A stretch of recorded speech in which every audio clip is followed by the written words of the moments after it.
ദൈവസന്നിധിയിൽ അടയ്ക്കുന്നു. ഞാൻ എൻ്റെ കണ്ണ് പർവ്വതത്തിലേക്ക് ഉയർത്തുന്നു. എൻ്റെ സഹായക്കാരൻ എവിടെ നിന്ന് വരും? എൻ്റെ സഹായം ആകാശത്തെയും ഭൂമിയെ സൃഷ്ടിച്ച കർത്താവിൻ്റെ സന്നിധിയിൽ നിന്നാകും. തലമുറയായി ഞങ്ങളെ കാത്തുപരിപാലിക്കുന്ന സ്വർഗീയ പിതാവാം ദൈവമേ, അനുഗ്രഹിക്കപ്പെട്ട ഈ ദിവസത്തിൻ്റെ ഈ സമയത്ത് പരിശുദ്ധൻ്റെ പരിമളം വീശുന്ന ഈ പരിശുദ്ധ ദേവാലയത്തിൽ ഒരുമിച്ച് കൂടുവാൻ നീ ഞങ്ങൾക്ക് ഒരുക്കിയ കൃപയ്ക്കും സാവകാശത്തിനോട് നിന്നെ സ്തുതിക്കുന്നു, സ്തോത്രം ചെയ്യുന്നു. കഴിഞ്ഞ കാല ജീവിതങ്ങളിൽ ഞങ്ങൾക്ക് ഒരുക്കി തന്ന എല്ലാ നന്മകൾക്കും നന്ദിയുള്ളവരായി തീരുവാനും തുടർന്നുള്ള ജീവിതത്തിൽ നിന്നെ സ്നേഹിപ്പാനും നിന്നെ സേവിപ്പാനും നിന്റെ ഇഷ്ടം ചെയ്യുവാനും പാപികളും ഏഴുകളുമാണ് അടിയങ്ങളെ നീ യോഗ്യരാക്കണമേ. നിങ്ങൾ ചെയ്തു പോയ തെറ്റുകളും കുറ്റങ്ങളും നിന്റെ ഓർമ്മയിൽ നിന്ന് നീ മായിക്കണമേ. ദൈവ സാന്നിധ്യ ബോധമുള്ളവരായി ദൈവാശ്രയ ബോധത്തോടെ ജീവിതത്തിലേക്ക് പ്രവേശിക്കുവാൻ ഞങ്ങളെ ഇടയാക്കണമേ. പുതിയൊരു വർഷത്തിലേക്ക് പ്രവേശിച്ചിരിക്കുന്ന ഈ അവസരത്തിൽ ദൈവ കൃപ ഞങ്ങളിൽ ചൊരിഞ്ഞു തരണമേ. ദൈവസാന്നിധ്യത്താൽ ജീവിപ്പാൻ ഞങ്ങളെ ഇടയാക്കണമേ. ദൈവശബ്ദം കേൾപ്പാൻ ഞങ്ങളെ ഇടയാക്കണമേ പ്രാർത്ഥിക്കുന്നു. കേൾക്കുന്ന ദൈവവചനത്തെ സന്നിധിയിലേക്ക് സമർപ്പിക്കുന്നു. ഞങ്ങളുടെ ജീവിതത്തിനത് മാതൃകയായി തീരണമേ. അനേകർക്ക് ആശ്വാസമായിട്ട് ദൈവവചനത്തെ അവിടെ ആക്കി തീർക്കണമേ പ്രാർത്ഥിക്കുന്നു. കടന്നു വന്നിരിക്കുന്ന എല്ലാവരെയും സമർപ്പിച്ചുകൊണ്ട് പ്രാർത്ഥിക്കുന്നു. നമ്മുടെ മനസ്സിനെയും ആത്മാവിനെയും ശരീരത്തെയും വിശുദ്ധീകരണത്തിലേക്ക് നയിക്കണം. വാങ്ങിപ്പോയ ആത്മാക്കളെ ഇമ്പമുള്ള പർദീസയിൽ നീ ആശ്വസിപ്പിക്കണം. അതിൽ നിനക്കും നിന്റെ പിതാവും പരിശുദ്ധാത്മാവും സ്തുതിയും സ്തോത്രവും ഇപ്പോഴും എപ്പോഴും കരയേറ്റുകൊണ്ട് തന്നെ. ആമേൻ. ത്രിയേക ദൈവത്തിൻ്റെ പരിശുദ്ധനാമം വാഴ്ത്തപ്പെടുമാറാകട്ടെ.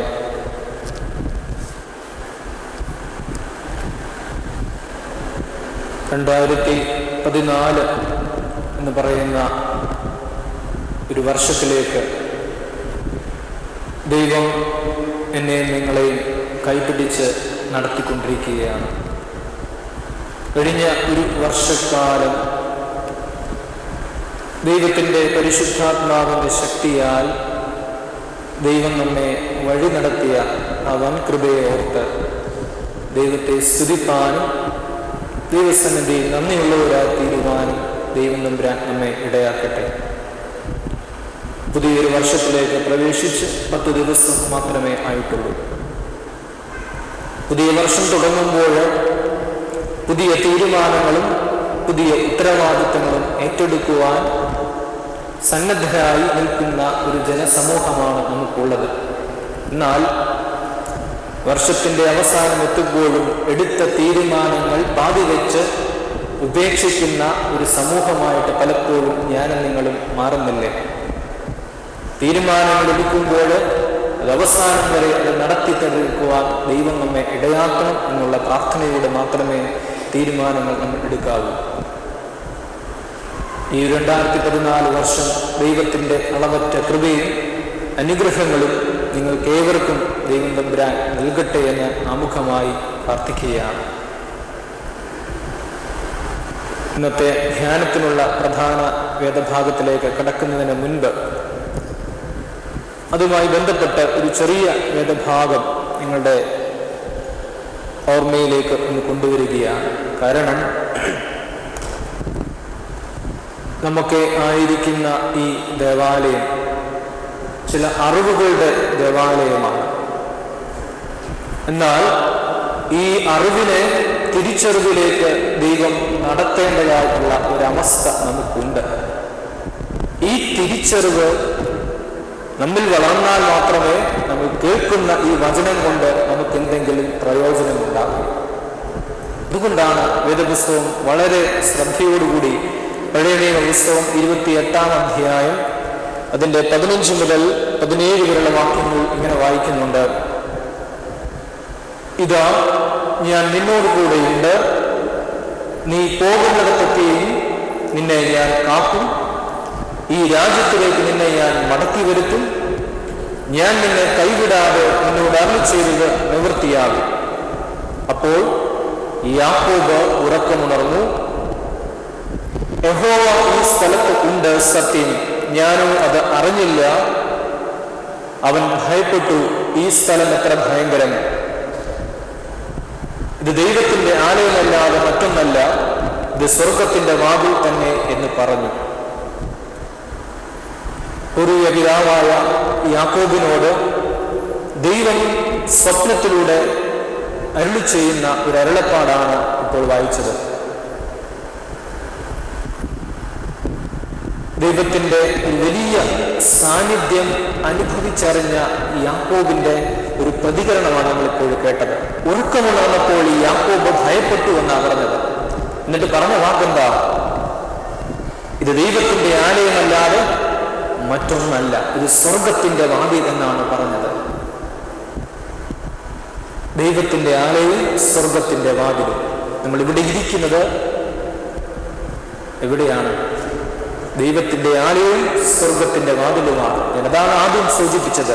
ഒരു അറിവ് നമുക്കുണ്ട്, ഇത് പരിമല പള്ളിയാണ്, പരിശുദ്ധന്റെ മധ്യസ്ഥത ഉളങ്ങുന്ന പള്ളിയാണിത്. ഇതാണ് നമ്മുടെ അറിവ്. അനേക ആയിരങ്ങൾ വന്ന് ഈ മധ്യസ്ഥതയിൽ അഭയം പ്രാപിച്ച് സൗഖ്യം പ്രാപിച്ച് വിശ്വാസത്തോടെ തിരിച്ചു പോകുന്നു എന്നുള്ളത് ഒരു അറിവാണ്. എന്നാൽ യഥാർത്ഥത്തിലുള്ള തിരിച്ചറിവാണ് ഈ യാക്കോബിലൂടെ ദൈവം നമ്മെ പഠിപ്പിച്ചത്. അതിന് ദൈവം നൽകുന്ന ചില സാന്നിധ്യങ്ങളാണ്. ഒന്ന്, ഞാൻ നിന്നോട് കൂടെ ഉണ്ട്. ദൈവത്തിന്റെ സാന്നിധ്യമുള്ള സ്ഥലമാണ് ദേവാലയം.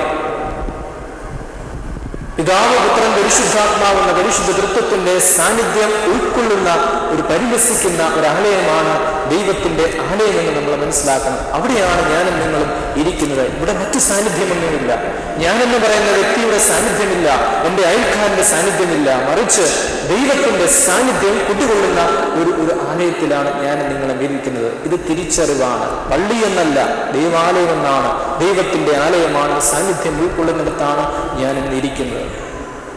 രണ്ടാമത് ദൈവം പറയുന്നുണ്ട്, നീ പോകുന്നിടത്തൊക്കെ ഞാൻ നിന്നെ കാക്കും എന്നാ പറഞ്ഞത്. ദൈവത്തിന്റെ ഒരു സംരക്ഷണമാണ് നൽകുന്നത്. ഇവിടെ വരുമ്പോൾ, ഇവിടെ ഇരിക്കുമ്പോൾ ദൈവത്തിന്റെ സംരക്ഷണത്തിലാണ് നമ്മൾ ഇരിക്കുന്നത്. കാവൽ മാലാഖമാരുടെ വിശാലമായ ചിറകിൻ കീഴിലാണ് ഞാനും നിങ്ങളും ഇരിക്കുന്നത്. അല്ലാതെ മനുഷ്യന്റെ സംരക്ഷണത്തിലല്ല നമ്മളിവിടെ ഇരിക്കുന്നത്. അതാണ് തിരിച്ചറിവ്. മൂന്നാമത് യാക്കോബിനോട് ദൈവം പറയുന്നുണ്ട്, ഈ രാജ്യത്തേക്ക് നിന്നെ ഞാൻ മടക്കി വരുത്തും. ഒരു പരിപാലനമാണ്, ഡിവൈൻ പ്രിസർവേഷൻ. ദൈവം പരിപാലിക്കുന്ന ദൈവമാണ്. അതാണ് നമ്മൾ മനസ്സിലാക്കേണ്ടത്. മൂന്നാമത് പറയുന്നുണ്ട്, ഞാൻ നിന്നോട് കൽപ്പിച്ചതൊക്കെ നിവർത്തിക്കും. ഒരു പ്രോമിസ് നൽകിയാണ്, വാഗ്ദത്തം നൽകിയാണ്. ഇതാണ് ദേവാലയത്തിന്റെ പ്രത്യേകത എന്ന് പറയുന്നത്. ദൈവത്തിന്റെ സാന്നിധ്യം, ദൈവത്തിന്റെ സംരക്ഷണം, ദൈവത്തിന്റെ പരിപാലനം, ദൈവത്തിന്റെ വാഗ്ദത്തം നിറവേറ്റപ്പെടുന്ന ആലയത്തിലാണ് ഞാൻ നിങ്ങൾ ഇരിക്കുന്നത്. അത് വിശുദ്ധമാണ്, പരിശുദ്ധമാണ്. പക്ഷെങ്കിൽ ഈ ദേവാലയത്തിന് മറ്റൊരു പ്രത്യേകത കൂടിയുണ്ട്. ഇത് നാലും ഉൾക്കൊള്ളാതെ ഒന്നുകൂടുണ്ട്. അത് പരിശുദ്ധന്റെ പരിമളമാണ്.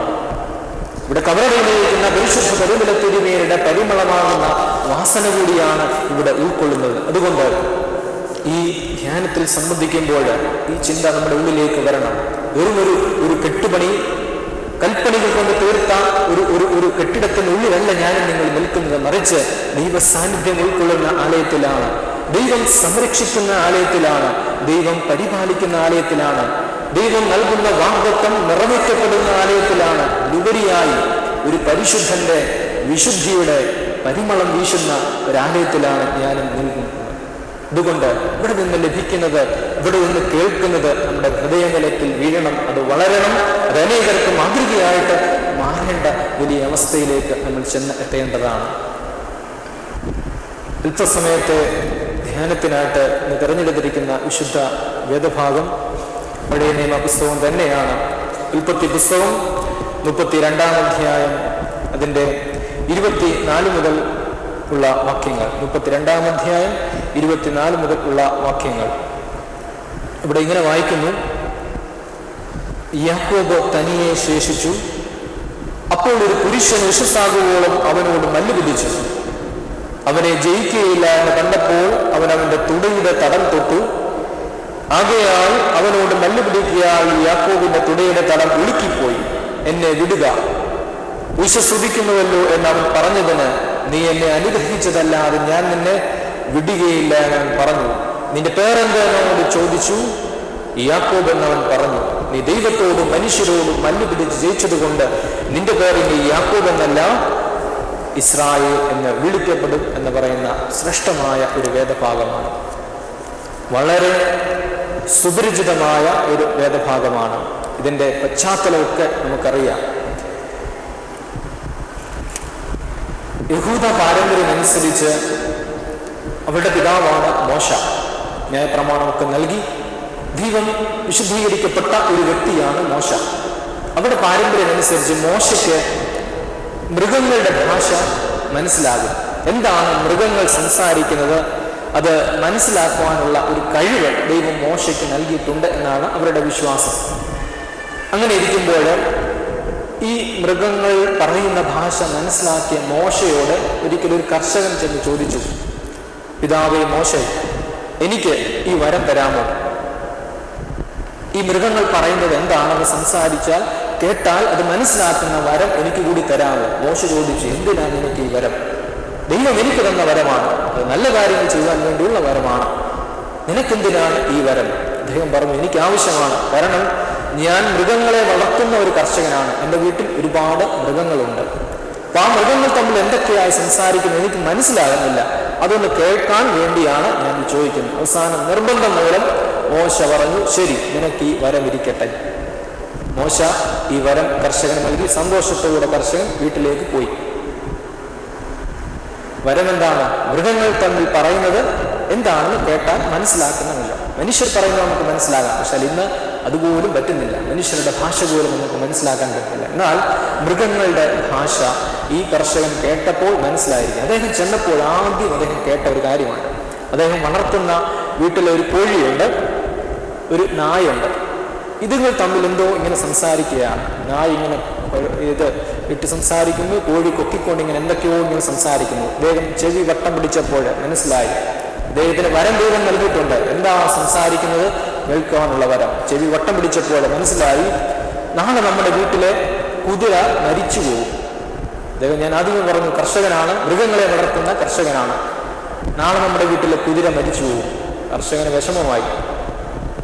ഞാൻ ഇത്രയും നാൾ വളർത്തിക്കൊണ്ടു എൻ്റെ കുതിര മരിച്ചു പോകുമെന്നുള്ളതാണ് ഈ മൃഗങ്ങൾ സംസാരിക്കുന്നത്. അദ്ദേഹം ഒരു പോംവഴി കണ്ടു. അന്ന് തന്നെ കുതിരയെ അങ്ങ് വിറ്റു. സന്തോഷമായി.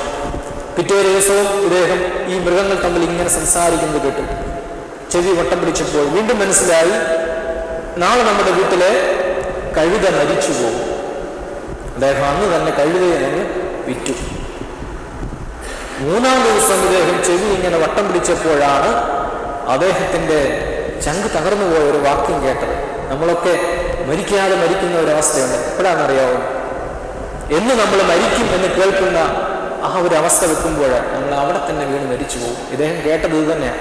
ഈ മൃഗങ്ങൾ തന്നെ പറയുക, നാളെ നമ്മുടെ വീട്ടിലെ യജമാനൻ മരിച്ചു പോകുമല്ലോ എന്ന് ഈ കോഴിയും നാഴയും തമ്മിൽ ഇങ്ങനെ സംസാരിക്കുക. അദ്ദേഹം വിഷമിച്ചു പോയി.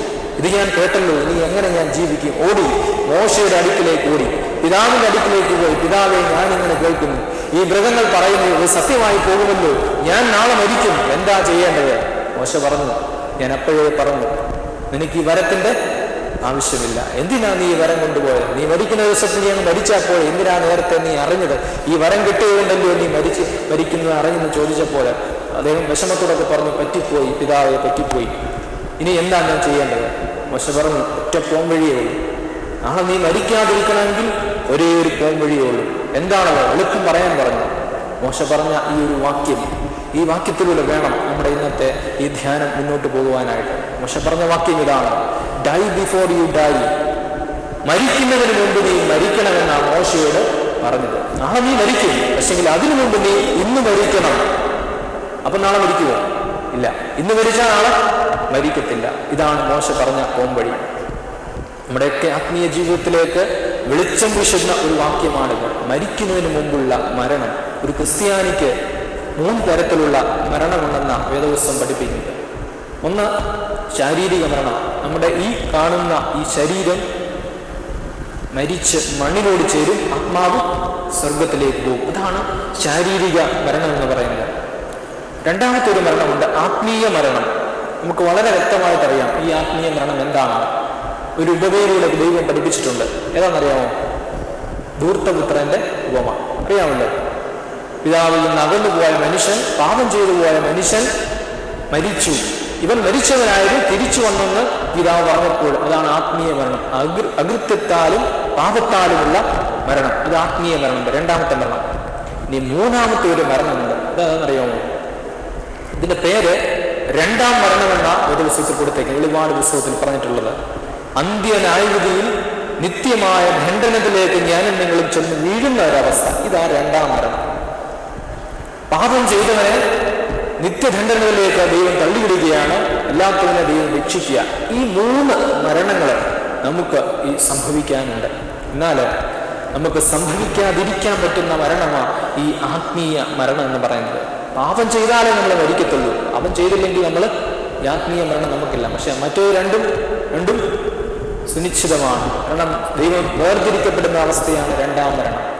ശാരീരിക മരണം അത് ആവശ്യമാണ്. മരിച്ചാലേ ദൈവസന്നിധി നമ്മൾ എടുക്കപ്പെടുകയുള്ളൂ.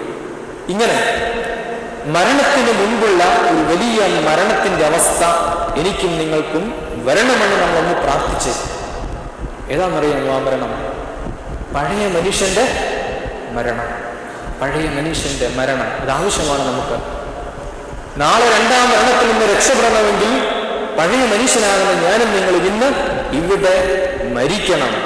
അങ്ങനെ മരിച്ച ഒരു വ്യക്തിയെയാണ് അല്പസമയം നമ്മളൊന്ന് ധ്യാനിച്ച് പഠിക്കുവാനായിട്ട് ആഗ്രഹിക്കുന്നത്. വായിച്ചു കേട്ട വേദഭാഗം നമുക്ക് മനസ്സിലായി. ആരാണ് ആ വ്യക്തി? യാക്കോബ്. യാക്കോബിനെ നമുക്ക് വളരെയേറെ വ്യക്തമായിട്ടറിയാം. യാക്കോബിന്റെ പേര് കേൾക്കുമ്പോഴേ അദ്ദേഹത്തിന്റെ സ്വഭാവം നമ്മുടെ ഉള്ളിലേക്ക് വരും. യാക്കോബിന്റെ വാക്കിന്റെ അർത്ഥം ഉപായി. യാക്കോബ് പിന്നീട് ആരായി മാറി? ഇസ്രായേലായി മാറി.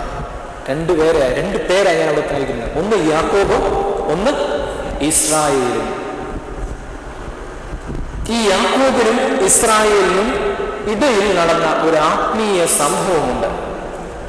അതേതാണെന്ന് പറയാമോ? യാക്കോബ് ഇസ്രായേലായി മാറുന്ന ഒരു വലിയ ആത്മീയ സംഭവം. അതാണ് നമ്മളോട് വായിച്ചു കേട്ട വേദഭാഗം എന്ന് പറയുന്നത്. അതിനിടയിൽ നടന്ന ഒരു വലിയ ആത്മീയ സംഭവമാണ് ദൈവവുമായൊരു കൂടിക്കാഴ്ച നടത്തപ്പെടുന്നത്. മനുഷ്യൻ ദൈവവുമായൊരു കൂടിക്കാഴ്ച നടത്തപ്പെടുമ്പോഴാണ് പഴയ മനുഷ്യൻ മരിക്കുന്നു, പുതിയ മനുഷ്യന്റെ പിറവിയെടുക്കുന്നു, അല്ലെങ്കിൽ ജന്മമെടുക്കുന്നു എന്ന് വേദപുസ്തകം പഠിപ്പിക്കുന്നുണ്ട്. ഒരുപാട് പേരെ വേദപുസ്തകം പഠിപ്പിക്കുന്നുണ്ട്. ദമസ്കോസിന്റെ പടിവാതിൽ വെച്ച് ദൈവജനത്തെ ഉപദ്രവിച്ച ശൗൽ എന്ന് പറയുന്ന മനുഷ്യൻ മരിച്ച് പൗലോസ് എന്ന് പറയുന്ന മനുഷ്യന് ജന്മം നൽകുകയാണ് ദൈവം. അതിനിടയിൽ നടന്ന ആത്മീയ സംഭവം ഏതാ? ദൈവം അവനെ വിളിക്കുന്നു, ദൈവവുമായിട്ട് സമ്പാദിക്കുന്നു, ദൈവവുമായി കൂടിക്കാഴ്ച നടത്തുന്ന വലിയ അനുഭവം. ഇവിടെ അത് തന്നെ കാണുന്നത്. യാക്കോബ് എന്ന് പറയുന്ന മനുഷ്യൻ മരിച്ച് ഇസ്രായേൽ എന്ന് പറയുന്ന പുതിയ മനുഷ്യന്റെ പിറവിക്കിടയിൽ നടന്ന ആത്മീയ സംഭവമാണ് ദൈവവുമായൊരു കൂടിക്കാഴ്ച. ഈ കൂടിക്കാഴ്ചയുടെ അനുഭവത്തിലൂടെയാണ് ഞാനും നിങ്ങളും ഈ ദിവസങ്ങളിലൂടെ, അല്ലെങ്കിൽ ഇനിയുള്ള നമ്മുടെ ദിവസങ്ങളിലൂടെ കടന്നു പോകേണ്ടത്. കാരണം ഈ കൂടിക്കാഴ്ച ഇല്ലാതെ നമുക്ക് അനുഭവമില്ല. പഴയ മനുഷ്യൻ മരിക്കത്തില്ല. അവിടെ യാക്കോബ് മരിച്ചത്, യാക്കോബ് എന്ന് പറയുന്ന മനുഷ്യന്റെ മരണം സംഭവിച്ചത് ദൈവപുരുഷനുമായി മല്ല് പിടിച്ച് അനുഗ്രഹം പിടിച്ചു വാങ്ങിയത് കൊണ്ടാണ്. അതുകൊണ്ട് ഇനി അവന് നിലനിൽപ്പില്ല. യാക്കോബ് എന്ന് പറയുന്ന പേരിൽ നിലനിൽപ്പില്ല. മറിച്ച് ആരായി മാറുന്നു? ഇസ്രായേലായി മാറുന്നു. ഒരു പേര്, ഒരു മനുഷ്യന്റെ പേര് ഒരു ജനതയുടെ പേരായി മാറുന്ന വലിയ സംഭവമാണെന്ന് ഇന്ന് സംഭവിക്കുന്നുണ്ടോ? എൻ്റെ പേര് ഒരു ജനതയുടെ സംഭവമായി ഒരു ജനതയുടെ പേരായിട്ട് മാറ്റാൻ പറ്റുന്നുണ്ടോ നമുക്ക്? ഒരിക്കലും നമുക്ക് സംഭവിക്കുന്നില്ല. പക്ഷെങ്കിൽ ദൈവം അവിടെ യാക്കോബിന് അനുവാദം കൊടുത്തു. നിന്റെ പേര് ഇനി ഇസ്രായേൽ എന്ന് പറയപ്പെടും. ഇസ്രായേൽ എന്ന് പറഞ്ഞ ജനതയാണ്, ദൈവത്തിന്റെ സ്വന്തം ജനതയുടെ പേരാണ് ഇസ്രായേൽ. അങ്ങനെ ഒരു പേര് ഒരു വ്യക്തിയുടെ പേരിൽ നിന്ന് ദൈവമാക്കിയിട്ടുണ്ടെങ്കിൽ അതിൽ എന്തെങ്കിലും കാരണം ദൈവം കണ്ടിരിക്കാം. എന്തുകൊണ്ട് ഈ യാക്കോബിനെ ദൈവം ഇസ്രായേലിലേക്ക് ദൈവം മാറ്റി? ഈ ആത്മീയ കൂടിക്കാഴ്ച എന്തുകൊണ്ട് യാക്കോബിന് ദൈവം നൽകി? ദിവസം പഠിക്കുമ്പോൾ ഒരുപാട് കാര്യങ്ങളും ഉത്തരങ്ങളും നമുക്ക് ലഭിക്കുകയാണ്. യാക്കോബിനെ പഠിച്ചു കഴിഞ്ഞാൽ യാക്കോബ് ആരാണ്? വിശ്വാസികളുടെ പിതാവായ അബ്രഹാമിന്റെ പുത്രനായ ഇസഹാക്കിന്റെ പുത്രനായ 2 പുത്രന്മാരുണ്ട്. അതിലൊന്ന് യാക്കോബും ഒന്ന് ഏശാവും. ഇവരുടെ കുടുംബജീവിതം നമുക്കറിയാം. അപ്പൻ ഒരാളെ സ്നേഹിച്ചു, അമ്മ ഒരാളെ സ്നേഹിച്ചു. കുടുംബജീവിതത്തിൽ പ്രശ്നം അവിടെ തുടങ്ങി. വേർതിരിച്ചുള്ള ഒരു സ്നേഹമാണ് അവിടെ നൽകിയത്. ഇവിടെ വെച്ച് തുടങ്ങിയ പ്രശ്നം. പിന്നീട് അമ്മയുടെ ഉപദേശത്താൽ യാക്കോബ് അപ്പനെ കളിപ്പിക്കുന്നു, ജ്യേഷ്ഠാവകാശം തട്ടിയെടുത്തുകൊണ്ട് യാത്രയാവുക. എങ്ങോട്ടാ? ലാബാന്റെ അടുക്കിലേക്ക്, അമ്മയുടെ സഹോദരനായ ലാബാന്റെ അടുക്കിലേക്ക് യാത്രയാകുന്ന യാക്കോബിനെ കാണുന്നത്. അവിടെ ചെന്ന് യാക്കോബ് ലാബാന് ദാസ്യവേലയൊക്കെ ചെയ്ത് ഇങ്ങനെ ജീവിക്കുകയാണ്. പക്ഷെങ്കിൽ ഇവിടെ യാക്കോബ് അപ്പനെയും ജ്യേഷ്ഠനെയും കളിപ്പിച്ചു പോയിട്ടുണ്ടെങ്കിൽ അവിടെ ചെന്നപ്പോൾ ലാബാൻ ഇവനെ ഒരു കളിപ്പിന് പറ്റിച്ചു. എന്താണെന്നറിയാമോ? ലാബാന്റെ 2 പുത്രിമാരുണ്ട്, ലേയും റാഹേലും. പക്ഷെങ്കിൽ അവൻ സ്നേഹിച്ചവളെ കൊടുക്കാതെ മറ്റവളെ കൊടുത്ത് അവിടെ നിന്ന് കളിപ്പിക്കുകയാണ്. എങ്കിലും ആ ഒരു രീതിയിൽ നിന്ന് യാക്കോബ് വർഷങ്ങൾക്ക് ശേഷം തിരിച്ച് തൻ്റെ കുടുംബത്തിലേക്ക് മടങ്ങി വരുന്ന ഒരു ചിത്രമാണ് നമ്മളിവിടെ വായിച്ചു കേട്ടത്. ഈ മടങ്ങി വരുന്ന ഈ യാക്കോബിന്റെ ഉള്ളിൽ ഒരുപാട് ആവലാദികളും വേദനാദികളും ഉണ്ടായിരിക്കാം. ശരിയല്ലേ? വർഷങ്ങൾക്ക് മുൻപ്, 20 വർഷങ്ങൾക്ക് മുമ്പ് ഞാൻ അപ്പനെ കളിപ്പിച്ചു പോയി, എൻ്റെ ജ്യേഷ്ഠനെ ഞാൻ കളിപ്പിച്ചു പോയി. ഇനിയും ഞാൻ സ്വന്തം ഭവനത്തിലേക്ക് തിരിച്ചു വരുമ്പോൾ ഇവരെങ്ങനെയായിരിക്കും എന്നെ നോക്കിക്കാണുന്നത്? എന്ത് പ്രതികാരമാണ് ഇവരെന്നോട് ചെയ്യുന്നത്? ഇതാണ് യാക്കോബിന്റെ ചിന്ത. വളരെ വേദനയോടും പ്രയാസത്തോടും മനസ്സംഘർഷത്തോടും കൂടി യാത്ര ചെയ്യുന്ന ഒരു മനുഷ്യനാണ് യാക്കോബ്. അങ്ങനെ യാക്കോബ് വന്ന് യാബോക്ക് നദീതീരത്ത് വന്നപ്പോൾ തൻ്റെ ഭാര്യമാരെയും മക്കളെയൊക്കെ നദീതീരത്ത് അപ്പുറം കടത്തിയിട്ട് യാക്കോബ് തനിയെ ശേഷിച്ചപ്പോൾ ഒരു പുരുഷനുമായിട്ട് മല്ല് പിടിച്ചു എന്നാണ് വേദപുസ്തകം പഠിപ്പിക്കുന്നത്. ഈ പുരുഷനാരാണ്? ദൈവപുരുഷനാണ്, അല്ലെങ്കിൽ ദൈവത്തിന്റെ സാന്നിധ്യം എന്ന് നമുക്ക് മനസ്സിലാക്കാം. ഈ സാന്നിധ്യവുമായി ഈ മനുഷ്യൻ മല്ല് പിടിച്ചുകൊണ്ടിരിക്കുമ്പോൾ അവസാനം നീ എന്നെ അനുഗ്രഹിച്ചതല്ലാതെ ഞാൻ നിന്നെ വിടുകയില്ല എന്ന് പറഞ്ഞ് അനുഗ്രഹം പിടിച്ചു വാങ്ങിയ ഒരു മനുഷ്യനാണ്. അപ്പോൾ അവിടെ ചോദിക്കുന്നുണ്ട്, നിന്റെ പേരെന്താണ്? അവൻ പറഞ്ഞു, എൻ്റെ പേര് യാക്കോബ് എന്ന് പറഞ്ഞു. അങ്ങനെ ദൈവം അവനെ യാക്കോബിൽ നിന്ന് ഇസ്രായേലിലേക്ക് മാറ്റുകയാണ്. അവിടെ ആ സ്ഥലത്തിനൊരു പേരുണ്ട്, പെനിയേൽ എന്ന് പറയും. അതിൻ്റെ അർത്ഥം ദ ഫേസ് ഓഫ് ഗോഡ്, ദൈവത്തിന്റെ മുഖം എന്നാണ് അവിടെ അറിയുന്നത്. ഇവിടെ ഈ ഒരു ചിത്രം മാത്രം നമ്മൾ യാക്കോബിലെ ഒന്ന് പ്രതീക്ഷിച്ച് നോക്കുക. യാക്കോബ് എന്ന വാക്കിന്റെ അർത്ഥം ഉപായി എന്ന് പറഞ്ഞു. എന്നാൽ ഇംഗ്ലീഷിൽ അതിന് വാക്ക് സപ്ലാൻഡർ എന്നൊരു വാക്കാണ് ഉപയോഗിക്കുന്നത്. വൺ ഹൂ സപ്ലാൻസ്, അന്യന്റെ സ്ഥാനം അപഹരിക്കുന്നവൻ എന്നാണ് ആ വാക്കിന്റെ യഥാർത്ഥത്തിലുള്ള അർത്ഥം. അന്യന്റെ സ്ഥാനം അപഹരിക്കുന്നു. എന്താ അന്യന്റെ സ്ഥാനം അപഹരിച്ചത്? ജ്യേഷ്ഠന്റെ സ്ഥാനം അപഹരിച്ചു. ജ്യേഷ്ഠന് ലഭിക്കേണ്ട അനുഗ്രഹവും അപഹരിച്ചുകൊണ്ട് അവൻ ഓടുകയാണ്, ലാഭത്തിന് വേണ്ടി ഓടുകയാണ്. ഓടി അവൻ പോയി. അവസാനം ദൈവം അവനെ ഒരു തിരിച്ചുവരവ് അവന്റെ ജീവിതത്തിൽ ദൈവം നടത്തുകയാണ്. ഈ തിരിച്ചുവരവിലേക്ക് ദൈവം ഈ യാക്കോബിന് നൽകുന്ന ചില അനുഗ്രഹങ്ങളുണ്ട്. ആ അനുഗ്രഹങ്ങളിലൂടെ ഒന്ന് മനസ്സിലാക്കിയാൽ ദൈവിക കൂടിക്കാഴ്ചയുടെ യഥാർത്ഥത്തിലുള്ള അനുഭവം നമുക്ക് മനസ്സിലാകും. ഈ 3 അനുഭവങ്ങൾ ഒന്ന് നിങ്ങളുമായിട്ട് പങ്കുവെക്കുവാൻ മാത്രമാണ് ഈ ദിവസം ആഗ്രഹിക്കുന്നത്. ദൈവദർശനത്തിൻ്റെ അല്ലെങ്കിൽ ദൈവിക കൂടിക്കാഴ്ചയുടെ 3 അനുഭവങ്ങൾ. യഥാർത്ഥത്തിൽ ദൈവിക കൂടിക്കാഴ്ചയുടെ ആസന്നമായ അനുഭവം എന്ന് പറഞ്ഞാൽ എന്താണെന്നറിയാം? ദൈവത്തെ കണ്ടു കഴിഞ്ഞാൽ പിന്നെന്താ? മനുഷ്യന് നിലനിൽപ്പുണ്ടോ? പഴയ മനുഷ്യന് നിലനിൽപ്പില്ല, പുതിയ മനുഷ്യന് മാത്രമേ അവിടെ നിലനിൽപ്പ്. എന്ന് വെച്ചാൽ പുതുക്കമാണ്, രൂപാന്തരമാണ്. ഇതാണ് യാക്കോബിന് സംഭവിച്ചത്. പൗലോസിനും ശൗലിനും സംഭവിച്ചത് തന്നെയാണ്. സക്കായിക്ക് സംഭവിച്ചത് തന്നെയാണ്, അല്ലയോ? സക്കായി യേശുവിനെ കാണുവാൻ ഒന്ന് ആഗ്രഹിച്ചു, കാട്ടത്തിമേൽ കയറിയിരുന്നു. പക്ഷെ ദൈവം അവനെ കണ്ടു, അവനെ വിളിച്ചു. പിന്നീട് പഴയ സക്കായി ആണോ? അല്ല. അത്രയും നാൾ പിടിച്ചു പറിച്ച് ചുങ്കം പിരിച്ചു കിടന്ന് അന്യരിൽ നിന്ന് സമ്പാദിച്ചവൻ ഇന്നു മുതൽ സമ്മാനിക്കുകയാണ്, മറ്റുള്ളവർക്ക് നൽകുകയാണ്. അപ്പൊ ദൈവത്തിന്റെ ദർശനം ലഭിച്ച മനുഷ്യർക്കൊന്നും പഴയ മനുഷ്യനായിട്ട് നിലനിൽക്കുവാൻ സാധിക്കുന്നില്ല. മറിച്ച് പുതിയ മനുഷ്യനായിട്ട് നിലനിന്ന ദൈവ സാന്നിധ്യ ബോധം ഉൾക്കൊണ്ടുകൊണ്ട് പുതിയ ജനതയായിട്ട് മാറുകയാണ്. ഇവിടെ ദൈവവുമായി കൂടിക്കാഴ്ചയിലൂടെ നമുക്ക് വേണ്ടുന്ന, നമ്മുടെ ജീവിതത്തിൽ പ്രാവർത്തികമാക്കേണ്ട ആദ്യമായ ഒരു ഫലം എന്ന് പറയുന്നത് ഒരു ആത്മബന്ധത്തിന്റെ അനിവാര്യതയാണ് നമുക്ക് ആവശ്യം. ആത്മബന്ധത്തിന്റെ അനിവാര്യത എന്ന് പറയുന്നത് എന്താ? ഈ ആത്മബന്ധം എന്നറിയാമോ? ആത്മബന്ധം, ഒരു മനുഷ്യനുമായിട്ട് എനിക്ക് എന്താ ഉണ്ടെന്ന് പറയാം? ആത്മബന്ധം ഉണ്ടെന്ന് പറയാം. വാക്കുകൾ കൊണ്ടായിരിക്കും പറയുന്നത്, പക്ഷെ ഹൃദയം കൊണ്ട് നമ്മൾ പലപ്പോഴും അത് പറയത്തില്ല. നമ്മുടെ പൊയ്മുഖങ്ങളാണ് ഇവിടെ തുറന്നു കാട്ടുന്നത്. പക്ഷെങ്കിൽ ദൈവത്തോടുള്ള ആത്മബന്ധം പുലർത്തേണ്ടത് ഈ ലോകത്തിൽ ജീവിക്കുമ്പോൾ മനുഷ്യന്റെ നിലനിൽപ്പിന് ആവശ്യമായ ഒരു ഘടകമാണ്. 3 തരത്തിലുള്ള ബന്ധം മനുഷ്യൻ ഈ ലോകത്തിൽ ജീവിക്കുമ്പോൾ വേണമെന്നാണ് പഠിപ്പിക്കുന്നത്. 1, പരമപ്രധാനം ദൈവവുമായുള്ള ആത്മബന്ധം. 2, മനുഷ്യനും തമ്മിലൊരു സ്നേഹബന്ധം നമുക്ക് നിലനിർത്തണം.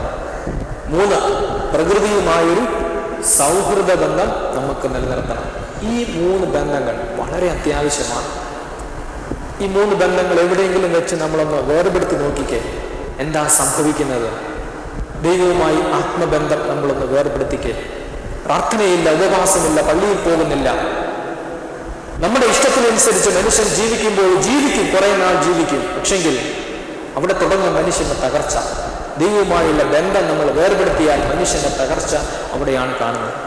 2, മനുഷ്യനുമായി ഒരു സ്നേഹബന്ധം നമ്മളൊന്ന് ഇല്ലാതാക്കിക്കേ.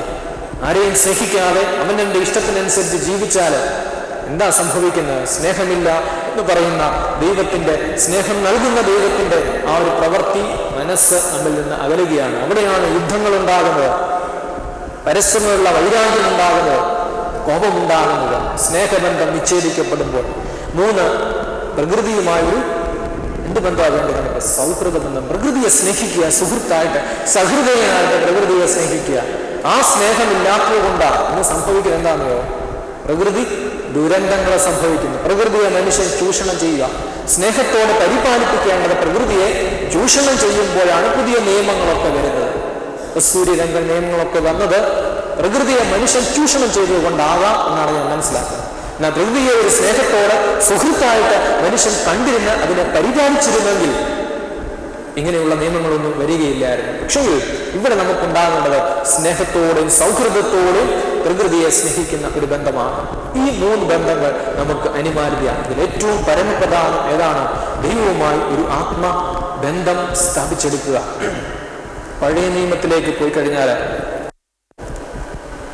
ദൈവവും ജനങ്ങളും തമ്മിലുള്ള ബന്ധം എങ്ങനെയാണെന്നാണ് ഒറ്റ വാക്കിൽ പറയുന്നുണ്ട് യിരെമ്യാ പ്രവാചകന്റെ പുസ്തകത്തിൽ. ദൈവവും ഇസ്രായേൽ ജനവും തമ്മിലുള്ള ബന്ധം എങ്ങനെയുള്ള ബന്ധമായിരുന്നു? ഉടമ്പടി ബന്ധം, കവണന്റൽ റിലേഷൻഷിപ്പ് എന്നാണ് പറയുന്നത്. ഉടമ്പടി ബന്ധം ദൈവം പറയുന്നുണ്ട്. യിരെമ്യാ പ്രവാചകന്റെ പുസ്തകം 11-ാം അധ്യായത്തിൽ പറയുന്നുണ്ട്, ഞാൻ കൽപ്പിക്കുന്നതൊക്കെ നിങ്ങൾ കേട്ടുകഴിഞ്ഞാൽ, ഞാൻ പറയുന്നതൊക്കെ നിങ്ങൾ അനുസരിച്ചു കഴിഞ്ഞാൽ, ഞാൻ നിങ്ങൾക്ക് ദൈവവും നിങ്ങൾ എനിക്ക് ജനവുമായി തീരും. ഇതാണ് ദൈവത്തിന്റെ ഒരു ഉടമ്പടി എന്നത്. ഇതാണ് ബന്ധം. ദൈവത്തിന്റെ വാക്ക് കേട്ട് കഴിഞ്ഞാൽ നമ്മൾ ആരായി മാറും? ദൈവത്തിന്റെ ജനമായി മാറും. ദൈവം നമുക്ക് പിതാവായിട്ട് മാറുന്നുണ്ട്. ഇതാണ് ഉടമ്പടി ബന്ധം. ഈ ബന്ധത്തിൽ നിന്ന് പക്ഷെങ്കിൽ ഈ ഇസ്രായേൽ ജനം അകന്നുപോയി. അതാണ് അവർക്ക് പറ്റിയ വലിയ പാഴ്ച. പരിപാലിക്കുന്ന ദൈവം, കരുതുന്ന ദൈവം, സ്നേഹിക്കുന്ന ദൈവത്തിന്റെ വാക്ക് കേൾക്കാതെ അവനവന്റെ ഇഷ്ടത്തിനനുസരിച്ച് അവനവന്റെ ഹൃദയം പറയുന്നതിന് ചെവി കൊടുത്ത് ജീവിച്ച ജനതയാണ് ഇസ്രായേൽ ജനത. അതാണ് അവർക്ക് പറ്റിയ അവസ്ഥ. അത് തന്നെ ഇതിൽ പറയുന്നുണ്ട്. ഉടമ്പടി ബന്ധത്തിൽ നിന്ന് അകന്നുപോയ ബന്ധം നമുക്കറിയാം. സ്കൂളുകളിലൊക്കെ പഠിച്ചിട്ടുണ്ട്. ചെറിയൊരു കഥ. ഒരു മനുഷ്യൻ നിന്നിങ്ങനെ അമ്പ് വീഴുകയാണ്. ചുറ്റും നിൽക്കുന്ന മരത്തേലൊക്കെ അമ്പ് കൊള്ളുന്നുണ്ട്. ദൂരെ നിന്ന് ഒരു മനുഷ്യൻ നോക്കിയപ്പോൾ വളരെ ആശ്ചര്യം തോന്നി. കറക്റ്റ് ഈ വൃത്തത്തിന്റെ ഉള്ളിലാണ് ഈ അമ്പ് ചെന്ന് കൊള്ളുന്നത്. നോക്കിയപ്പോൾ എല്ലാ അമ്പും വൃത്തത്തിനുള്ളിലാ ചെന്ന് കൊണ്ടത്. ഇദ്ദേഹം ചോദിച്ചു, എങ്ങനെ നിങ്ങൾക്കിത് സാധിച്ചു? ഈ വൃത്തത്തിന്റെ ഉള്ളിലേക്ക് കറക്റ്റായിട്ട് നിങ്ങൾക്ക് അമ്പ് ചെയ്ത് കൊള്ളിക്കാൻ എങ്ങനെ സാധിച്ചു എന്ന് പറഞ്ഞപ്പോൾ അദ്ദേഹം പറഞ്ഞൊരു കാര്യം വളരെ ഈസിയാണ്, വളരെ സിമ്പിൾ. ഞാൻ ആദ്യം അമ്പ് ചെയ്തു, അതിനുശേഷം അതിന് പോയി ചുറ്റും ഒരു വട്ടം വരച്ചു. ഇത് വളരെ സിമ്പിൾ അല്ലയോ? വളരെ എളുപ്പമാണ്. പക്ഷെങ്കിൽ നമ്മുടെയൊക്കെ അവസ്ഥ ഇതാണ്. നമ്മളൊരു വട്ടം വരയ്ക്കും, അതിനുള്ളിൽ ദൈവം നിന്നോളണം. നമ്മൾ വരയ്ക്കുന്ന വൃത്തത്തിനുള്ളിൽ ദൈവം നിന്നുകൊള്ളണം. അല്ലാതെ ദൈവം വരയ്ക്കുന്ന വൃത്തത്തിനുള്ളിൽ ഞാനും നിങ്ങളും ചെന്ന് തറച്ചു നിൽക്കുവാൻ നമ്മൾ അനുവദിക്കാത്തതാണ് ആത്മബന്ധത്തിന്റെ തകർച്ചയിലേക്ക് അവിടെ ചെന്ന് മനുഷ്യനെത്തുന്നത്. ഈ ആത്മബന്ധം പറഞ്ഞു, അത് നമ്മുടെ ആത്മാവും തമ്മിൽ ചേരുന്ന ഒരു ബന്ധമാണ്. ഏതൊക്കെ ആത്മാവാണെന്നറിയോ? എത്ര ആത്മാവുണ്ട് നമുക്ക്? ദൈവം നൽകിയിരിക്കുന്ന ഒരു ആത്മാവുണ്ട് നമുക്ക്. ദൈവം തന്റെ സ്വന്തം ശ്വാസം ഊതി മനുഷ്യനെ ജീവിപ്പിച്ചു. ഇതാണ് ജീവാത്മാവ്. അതുപോലെ തന്നെ ദൈവത്തിന്റെ ഒരു ആത്മാവ് മനുഷ്യനുള്ളിൽ കുടികൊള്ളുന്നുണ്ട്. ഈ ദൈവ ആത്മാവും മനുഷ്യ ആത്മാവും തമ്മിൽ ചേരുമ്പോഴാണ് ആത്മബന്ധം ദൃഢമാകുന്നത്. എന്നാൽ ഇന്ന് ചേരുന്നത് എന്താ അറിയാമോ? മനുഷ്യന്റെ ആത്മാവും ദുരാത്മാവുമാണ് ചേരുന്നത്. അതാണ് ഈ പ്രശ്നങ്ങളൊക്കെ ഉണ്ടാകുന്നത്. വളരെ വ്യക്തമാക്കുന്നുണ്ട് വേദപുസ്തകം. മർക്കോസിന്റെ സുവിശേഷം 5-ാം അധ്യായം 1 മുതൽ 11 വാക്യങ്ങളിൽ യേശു തമ്പുരാൻ ഗദരദേശത്തേക്ക് യാത്രയാവുകയാണ്. ഇവിടെ ചെന്നപ്പോൾ പറയുന്നൊരു വാക്കുണ്ട്, ദുരാത്മാവ് ബാധിച്ച ഒരു മനുഷ്യനെ അവിടെ കണ്ടു എന്നാണ് പറഞ്ഞത്. അവന്റെ സ്വഭാവം പറയുന്നുണ്ട്. എന്താ അവിടെ? അവന്റെ വാസം ഇവിടെ കല്ലറകളിലാണ്. അവൻ ബന്ധിക്കപ്പെട്ടത് ചങ്ങലകൾ കൊണ്ട് ദേഹം മുഴുവൻ ഇങ്ങനെ ബന്ധിച്ച് ഇങ്ങനെ ജീവിക്കുക. അവനെപ്പോഴും നിലവിളിക്കുന്നവനാണ്. നിലവിളിച്ച് ഇങ്ങനെ ജീവിക്കുക. അവസാനം പറയുന്നുണ്ട്, തന്നെത്താൻ വേദനിപ്പിക്കുന്നവനാണ്. ദേഹം മുഴുവനും കുത്തി വേദനിപ്പിച്ചുകൊണ്ടിരിക്കുക. ഇതാണ് ദുരാത്മാവ് ബാധിച്ച മനുഷ്യന്റെ സ്വഭാവമെന്ന് വേദപുസ്തകം പഠിപ്പിക്കുന്നത്. എന്തൊക്കെയാ? അവന്റെ വാസം കല്ലറയിലാണ്, മൂക അന്തരീക്ഷത്തിലാണ്, ആരുമായിട്ട് ബന്ധമില്ല, അവിടെ ഇങ്ങനെ ജീവിക്കുക.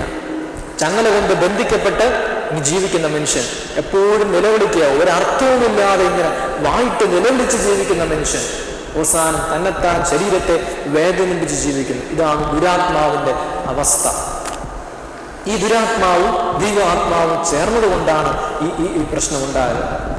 യഥാർത്ഥത്തിൽ ഇന്നും ഇങ്ങനെയുള്ള മനുഷ്യരല്ലേ ഈ ലോകത്തിലുള്ളത്?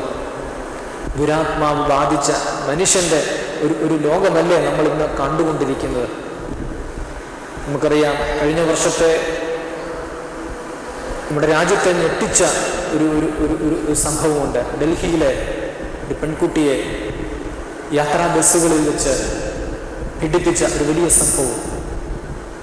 യഥാർത്ഥത്തിൽ ഇന്നും ഈ മനുഷ്യർ ഇത് തന്നെയല്ലേ ചെയ്യുന്നത്? ദുരാത്മാവ് ബാധിച്ച മനുഷ്യരല്ലേ ഇവിടെ ജീവിക്കുന്നത്? അവരുടെ യാത്ര ഇന്ന് യാത്രാ ബസ്സുകളിലാണ്. അവരല്ല നിലവിളിക്കുന്നത്, അവരുടെ പീഡനത്തിൽ ഇരയാകുന്നവരുടെ നിലവിളിയാണ് അവർ കേട്ട് ആസ്വദിക്കുന്നത്.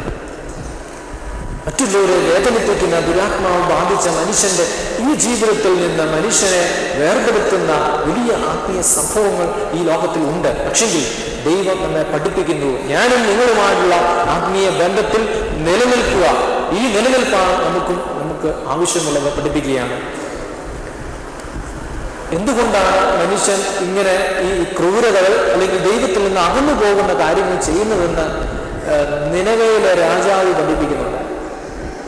നിനവയിലെ പുസ്തകം, യോനായുടെ പുസ്തകം വളരെ വ്യക്തമായിട്ട് പഠിപ്പിക്കുന്നുണ്ട്. നമ്മൾ യോനായുടെ പുസ്തകം വായിക്കുന്നത് 3 നോമ്പിന്റെ സമയത്ത് മാത്രമാണ്. ആ സമയത്ത് 4 വാക്യങ്ങൾ എടുത്ത് നിങ്ങൾ വായിച്ച് ധ്യാനിച്ച് പോകുമ്പോൾ, പക്ഷെങ്കിൽ ഇവിടെ ഈ രാജാവ് ഒരു വലിയ വിളംബരം നടത്തുന്നുണ്ട്. എന്താണെന്നറിയാമോ? 40 ദിവസം കഴിയുമ്പോൾ നിനവ ഉന്മൂലന നാശമാകുമെന്ന് പ്രവചിച്ച യോനായുടെ വാക്ക് കേട്ടപ്പോൾ രാജാവ് ഒരു വലിയ വിളംബരം ചെയ്തു.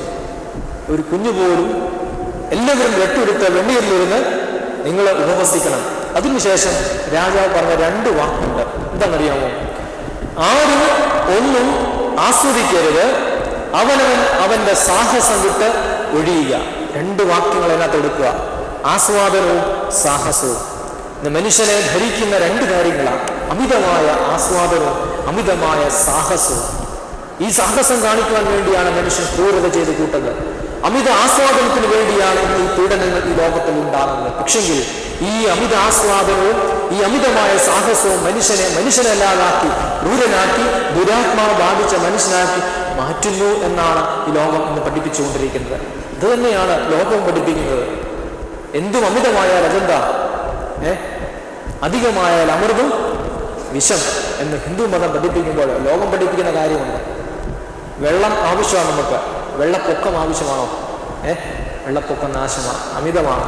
കാറ്റ് ആവശ്യമാണ്, കൊടുങ്കാറ്റ് നാശമാണ്. പണം ആവശ്യമാണ്, പണപ്പെരുപ്പം അനാവശ്യമാണ്. അത് മനുഷ്യന് നാശമേ വിതയ്ക്കൂ. അപ്പൊ എന്തിനും ഒരു ലിമിറ്റുണ്ട്. ഈ ലിമിറ്റിന് അധികമായി മനുഷ്യൻ എന്ത് ആസ്വദിച്ചാലും എന്ത് കാര്യം ചെയ്താലും അത് മനുഷ്യന് നാശമായിട്ടേ വരികയുള്ളൂ. ഒരിക്കൽ ശ്രീബുദ്ധനോട് ചോദിച്ചു, എന്താണ് വിഷം? What is poison? അദ്ദേഹം പറഞ്ഞു, ജീവിതത്തിൽ എന്ത് അധികമായിരിക്കുന്നു അതാണ് പോയിസൺ. ജീവിതത്തിൽ എന്തെങ്കിലും അധികമായിട്ട് നമുക്കുണ്ടെങ്കിൽ അത് വിഷമാണെന്ന് നമ്മൾ ചിന്തിച്ചു കൊള്ളണം. അവിടെയാണ് നാശം വരുന്നത്. മനുഷ്യ ജീവിതത്തിൽ ദൈവവുമായുള്ള ബന്ധം നഷ്ടപ്പെട്ടു പോകുന്നത്. എന്നാൽ ഈ ബന്ധം നിലനിർത്തുവാൻ ദൈവം നമുക്ക് ഒരുപാട് കാര്യങ്ങൾ തന്നിട്ടുണ്ട്. എന്തൊക്കെയാണെന്നറിയോ? ദൈവവുമായുള്ള ബന്ധം നിലനിർത്തണമെങ്കിൽ പഴയ നിയമം പരിശോധിച്ചാൽ, പഴയ നിയമം എന്ന് പറഞ്ഞ വാക്ക് തന്നെ നമ്മൾ പരിശോധിച്ചാൽ എന്താ കേൾക്കുന്നത്? പഴയ നിയമം, നിയമം എന്ന് പറഞ്ഞാൽ കൽപ്പനയാണ്, പ്രമാണങ്ങളാണ്. ദൈവത്തിൻ്റെ കൽപ്പന അനുസരിച്ച് ജീവിക്കുന്ന ഒരു വ്യക്തി പോലും ദൈവബന്ധത്തിൽ നിന്ന് അന്യമായി പോവുകയില്ല. ഇതാണ് കൽപ്പനകൾ ശിരസ വഹിക്കുക, ദൈവത്തിൻ്റെ കൽപ്പനകൾ. ഒരിക്കൽ ദൈവം മോശയെ വിളിച്ചു, പർവ്വതത്തിലേക്ക് കയറി വരാൻ പറഞ്ഞു. 40 ദിവസം അവിടെ ഉപവസിച്ച് മോശ തിരിച്ചു വന്നത് കയ്യിൽ എന്തുകൊണ്ടാണ്? 10 കൽപ്പനകൾ അടങ്ങിയ കൽപ്പലകൾ കൊണ്ടാണ്. താഴെ നിന്ന് അഹരോനും കൂട്ടരും നോക്കിയപ്പം മോശയുടെ മുഖത്തിനൊരു വ്യത്യാസം. എന്താ മോശയുടെ മുഖത്തിന് സംഭവിച്ചത്? അവന്റെ ത്വക്ക് പ്രകാശിച്ചു എന്നാ പറഞ്ഞത്. പ്രകാശം എന്ന് പറഞ്ഞാൽ അവർക്ക് അവന്റെ മുഖം പോലും കാണുവാൻ പറ്റിയില്ല. കാരണം കയ്യിലിരുന്നത് എന്താ? ദൈവത്തിന്റെ കൽപ്പനയാണ്. ദൈവ കൽപ്പന കയ്യിലുള്ളവരുടെ മുഖം, ആത്മ ശരീര മനസ്സുകൾ പ്രകാശിക്കുമെന്നാണ് വേദോസം പഠിപ്പിക്കുന്നത്. നമ്മുടെ ആരുടെയും പ്രകാശിക്കുന്നുണ്ടോ? നമ്മുടെ ഒന്നും മുഖം പ്രകാശിക്കുന്നില്ല. കാരണം കയ്യിലുള്ളത് എന്താ? കയ്യിലുള്ളത് ശൂന്യമാണ്. കൽപ്പനകൾ തന്നിട്ടുണ്ടെങ്കിലും അത് കാണുവാനും കേൾക്കുവാനും നമ്മൾ ആഗ്രഹിക്കുന്നില്ല. അതനുസരിച്ച് നടക്കുവാൻ നമ്മൾ ആഗ്രഹിക്കുന്നില്ല. 10 കൽപ്പനകളെ ഇന്ന് പല വീട്ടിലും ഞാൻ കാണുന്നുണ്ട്. ഭിത്തിയിൽ തൂക്കിയിട്ടുണ്ട് 10 കൽപ്പന. നല്ല തടിയിലൊക്കെ കൊത്തി 1, 2, 3 ഈ ഓരോ കൽപ്പനയുടെ ഇടയിൽ ഓരോ ചെലന്തി ഇങ്ങനെ വല കൂട്ടിയിട്ടുണ്ട്. കൽപ്പനകൾ ചെലന്തിക്ക് വല കൂട്ടാനുള്ള അവസരമായിട്ട് നമ്മൾ ഇന്ന് കൊടുക്കുക. എന്നാൽ ഹൃദയത്തിന്റെ നിലങ്ങളിൽ ഒന്ന് കൊത്തി വെച്ച് നോക്കിക്കേ, ഓരോ കൽപ്പനയും 10 കൽപ്പന അനുസരിച്ച് പ്രകാശിക്കും, മുഖത്തിൽ പ്രകാശിക്കും. അങ്ങനെ പ്രകാശിച്ച ഒരു വിശുദ്ധന്റെ കുടീരത്തിലാണ് നമ്മൾ ഇവിടെ ഇരിക്കുന്നത്. പരിശുദ്ധ പരിമല തിരുമേനി. തിരുമേനിയെ പറ്റി പ്രസംഗിക്കാൻ അശക്തനാണ് ഞാൻ. കാരണം അത്രമാത്രം വിശുദ്ധിയുടെ വിളനിലമായിരുന്നു ഈ തിരുമേനി. ആ പരിശുദ്ധന്റെ മധ്യസ്ഥയിൽ ഇവിടെ ഇരിക്കുമ്പോൾ ലഭിക്കേണ്ടത് കൽപ്പനകൾ അനുസരിച്ച ഒരു വ്യക്തിയുടെ മാതൃകയാണ്. ദൈവകൽപ്പന അനുസരിച്ച വ്യക്തി, ശിരസ വഹിച്ച വ്യക്തി, ആ വ്യക്തിയാണ് പരിശുദ്ധ സഭ ഉയർത്തിയത് പരിശുദ്ധനായിട്ട്. ഇതാണ് നമുക്കുണ്ടാകേണ്ടത്. തെറ്റിപ്പോകുവാൻ ഇടയുണ്ട്. പുതിയ നിയമം മുഴുവനും നമ്മൾ പരിശോധിച്ചാൽ ഒറ്റ കൽപ്പന കാണാം, അത് സ്നേഹമാണ്. സ്നേഹമെന്ന കൽപ്പന. സ്നേഹമില്ലായ്മയാണ് ഇന്നത്തെ പ്രശ്നം. എന്നെങ്കിൽ സ്നേഹത്തിലൂടെ ക്രിസ്തു പഠിപ്പിക്കുന്നു മറ്റുള്ളവരെ സ്നേഹിക്കുക. 3 സ്നേഹമാണ് പഠിപ്പിച്ചത്. ആരെയൊക്കെ സ്നേഹിക്കാനാണ് പഠിപ്പിച്ചത്? ഒന്ന്, നിന്റെ ദൈവമായ കർത്താവിനെ പൂർണ്ണ ഹൃദയത്തോടും പൂർണ്ണ മനസ്സോടും പൂർണ്ണ ആത്മാവും കൂടി സ്നേഹിക്കുക. നിന്റെ അയൽക്കാരനെ സ്നേഹിക്കുക. 3-ാമത് ഒരാളെ കൂടി സ്നേഹിക്കാൻ പഠിപ്പിച്ചു. ആരാ? ശത്രുക്കളെ സ്നേഹിക്കാൻ. വലിയ പ്രയാസമാണ്. നമുക്ക് ഏറ്റവും പ്രയാസമുള്ളതാണ് ശത്രുവിനെ സ്നേഹിക്കാൻ. എന്നാൽ കുരിശിൽ കിടന്നുകൊണ്ട് 2 കൈകളും തിരിച്ചുകൊണ്ട് പറഞ്ഞു, പിതാവേ, എന്താ പറഞ്ഞത്? ഇവർ ചെയ്യുന്നത് എന്തെന്ന് അറിയാനില്ല, ഇവരോട് ക്ഷമിക്കണമേ. എന്നാൽ ശത്രു നമ്മളോട് എന്തെങ്കിലും ചെയ്താൽ നമ്മൾ പ്രാർത്ഥിക്കേണ്ട ഇതാ, ഇവർക്ക് അറിവില്ല, അവരറിയുന്നില്ല എന്താ ചെയ്യുന്നത്. അതുകൊണ്ട് നീ അവരോട് ക്ഷമിക്കണമേ എന്ന് പ്രാർത്ഥിച്ച് മനസ്സിന്റെ മാറ്റം നമുക്ക് കാണാം. ആ രീതിയിലേക്ക് നമ്മൾ വളരണം, വിടരണം. ഇതാണ് ദൈവം ആഗ്രഹിക്കുന്നത്. അതൊന്ന്, ദൈവബന്ധം നിലനിർത്തുവാനുള്ള ഒരു ദൈവകൽപ്പനകളെ അനുസരിക്കുക. 2, തിരുശരീര രക്തങ്ങളുടെ ഒരു അനുഭവം നമുക്കുണ്ട്, ഇല്ലയോ? ക്രിസ്തുവിൻ്റെ തിരുശരീര രക്തങ്ങൾ നമ്മൾ അനുഭവിക്കുന്നുണ്ട്. വിശുദ്ധ കുർബാന നമ്മൾ അനുഭവിക്കുന്നുണ്ട്. ക്രിസ്തു പെസഹാനാളിൽ ശിഷ്യന്മാർക്ക് നൽകിയ അപ്പവും മീനും എന്തായിട്ടാണ് നൽകിയത്? എൻ്റെ ഓർമ്മയ്ക്കായിട്ട് പ്രകാരം ചെയ്തു. അപ്പം എടുത്ത് വാഴ്ത്തി പറഞ്ഞു, ഇത് എൻ്റെ ശരീരമാണ്. വീഞ്ഞെടുത്ത് പറഞ്ഞു, ഇതെൻ്റെ രക്തമാണ്. ഒരു മതത്തിലും ഇങ്ങനെ പറയുന്നില്ല, ഈ ഒരു മാതൃക കാണിക്കുന്നില്ല. കാരണം ദൈവത്തെ തന്നെ നമുക്ക് തിന്നുവാനും കുടിക്കുവാനും തന്നിട്ടുള്ളത്. എന്തൊരു ഭാഗ്യമാണ്, എന്തൊരു ഭാഗ്യമാണ് നമുക്ക്. ദൈവം സ്വന്തം ശരീരം നമുക്ക് നൽകുന്നു. കഴിക്കുക, നീ കഴിക്കുക. നിനക്ക് നിത്യജീവൻ വേണമെങ്കിൽ ഇത് നീ വിശ്വാസത്തോടെ കഴിക്കുക. നിനക്ക് നിത്യജീവൻ വേണമെങ്കിൽ വിശ്വാസത്തോടെ ഈ വീഞ്ഞ് നീ കുടിക്കുക. ഇതാണ് ദൈവം നൽകി. ഇതാണ് ഇതിൽ അനുഭവിച്ച് വിശ്വസിക്കുന്നവർക്ക് ഒരിക്കലും ബന്ധത്തിൽ നിന്ന് വേർപെടുകയില്ല. നമ്മളൊക്കെ പലപ്പോഴും വിശുദ്ധ കുർബാന അനുഭവിക്കുന്ന ഒരവസ്ഥ എന്ന് പറഞ്ഞാൽ, അത് കഴിക്കുമ്പോൾ നമുക്ക് രുചി എന്താ? അപ്പത്തിൻ്റെ രുചിയാണ്. വീഞ്ഞ് കുടിക്കുമ്പോൾ വീഞ്ഞിൻ്റെ രുചിയാണ്. എന്നാലും മാറ്റി ഒന്ന് മാറ്റി നമ്മുടെ മനസ്സിനെ ഒന്ന് പറഞ്ഞു പഠിപ്പിച്ച്, ഈ അപ്പം ക്രിസ്തു കുരിശിൽ നമുക്ക് വേണ്ടി ഒഴുക്കിയ ശരീരത്തിന്റെ രുചിയാണെന്ന്. ശരീരത്തിന്റെ രുചി നമുക്കറിയത്തില്ല, പക്ഷെങ്കിൽ ക്രിസ്തുവിന്റെ ശരീരത്തിന്റെ രുചി ഈ അപ്പത്തിൽ ഉൾക്കൊള്ളുന്നുണ്ട്. വീഞ്ഞു കുടിക്കുമ്പോൾ ആ രക്തത്തിന്റെ രുചി ഒന്ന് അനുഭവിച്ച് എന്തുമാത്രം മാറ്റമാണ് ദീപാ മാനസാന്തരമാണ് നമ്മുടെ ജീവിതത്തിൽ ഉണ്ടാകുന്നത്. പക്ഷെങ്കിൽ അതിലേക്ക് പോകുവാൻ നമ്മൾ ആഗ്രഹിക്കുന്നില്ല, മറിച്ച് നമ്മുടെ ഇഷ്ടത്തിനനുസരിച്ച് നമ്മൾ അങ്ങ് ജീവിച്ചു പോകും. അങ്ങനെ ഉണ്ടാകരുത്. ഇവിടെ യാക്കോബ് അങ്ങനെയാണ് ജീവിച്ചത്. അവന്റെ ഇഷ്ടമനുസരിച്ച്, അവന്റെ അമ്മ പറഞ്ഞ ബുദ്ധി ഉപദേശിച്ച്, അവൻ ചിന്തിച്ച അവന്റെ ചിന്ത ഉപദേശിച്ച് അവൻ ഓടുക, ലാഭത്തിന് വേണ്ടി ഓടുക, ഓടിപ്പോയി അവസാനം അവന് ലഭിച്ചത് ഒന്നുമില്ല. തിരിച്ചു വരുമ്പോൾ ദൈവമാണ് അവനെ പിടിച്ച് അവന് അനുഗ്രഹം നൽകിയ. അതുകൊണ്ട് ഈ ദൈവവുമായുള്ള കൂടിക്കാഴ്ചയിൽ നമുക്ക് വേണ്ടുന്ന ആദ്യമായ ഒരു അനുഭവം എന്ന് പറയുന്നത് ഒരു ആത്മബന്ധമാണ്. എൻ്റെ ദൈവവുമായിട്ട് എനിക്കൊരു ആത്മബന്ധം നിലനിർത്തണം. അതിന് ദൈവത്തിൻ്റെ കൽപ്പനകൾ ഞാൻ അനുസരിക്കും. ദൈവം നൽകിയിരിക്കുന്ന കൽപ്പനകളും പ്രമാണങ്ങളും അത് വേദപുസ്തകത്തിൽ അടങ്ങിയിട്ടുണ്ട്. അത് വായിച്ച് പഠിച്ച് എൻ്റെ ദൈവത്തിന് ഇഷ്ടന്മാരായി ജീവിക്കാൻ ദൈവം എന്നെ ഇടയാക്കണം. അതുപോലെ തന്നെ തിരുശരീര രക്തങ്ങളുടെ അനുഭവം അത് വിശ്വാസത്തോടുകൂടി അനുഭവിക്കണം.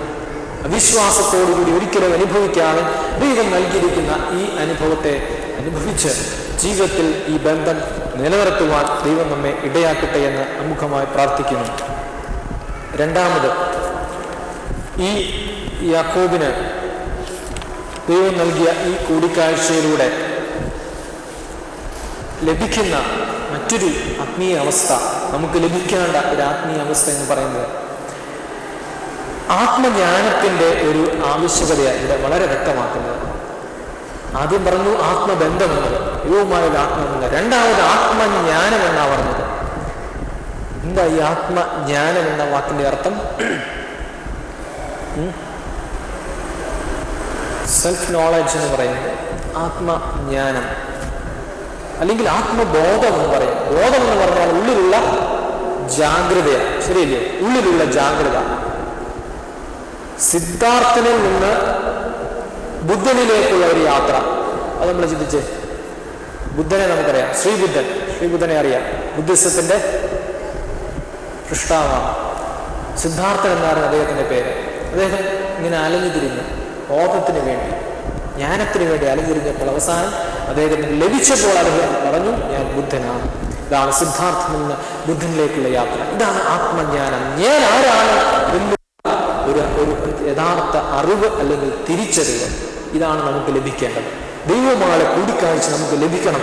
ഞാൻ യഥാർത്ഥത്തിൽ ആരാണ്,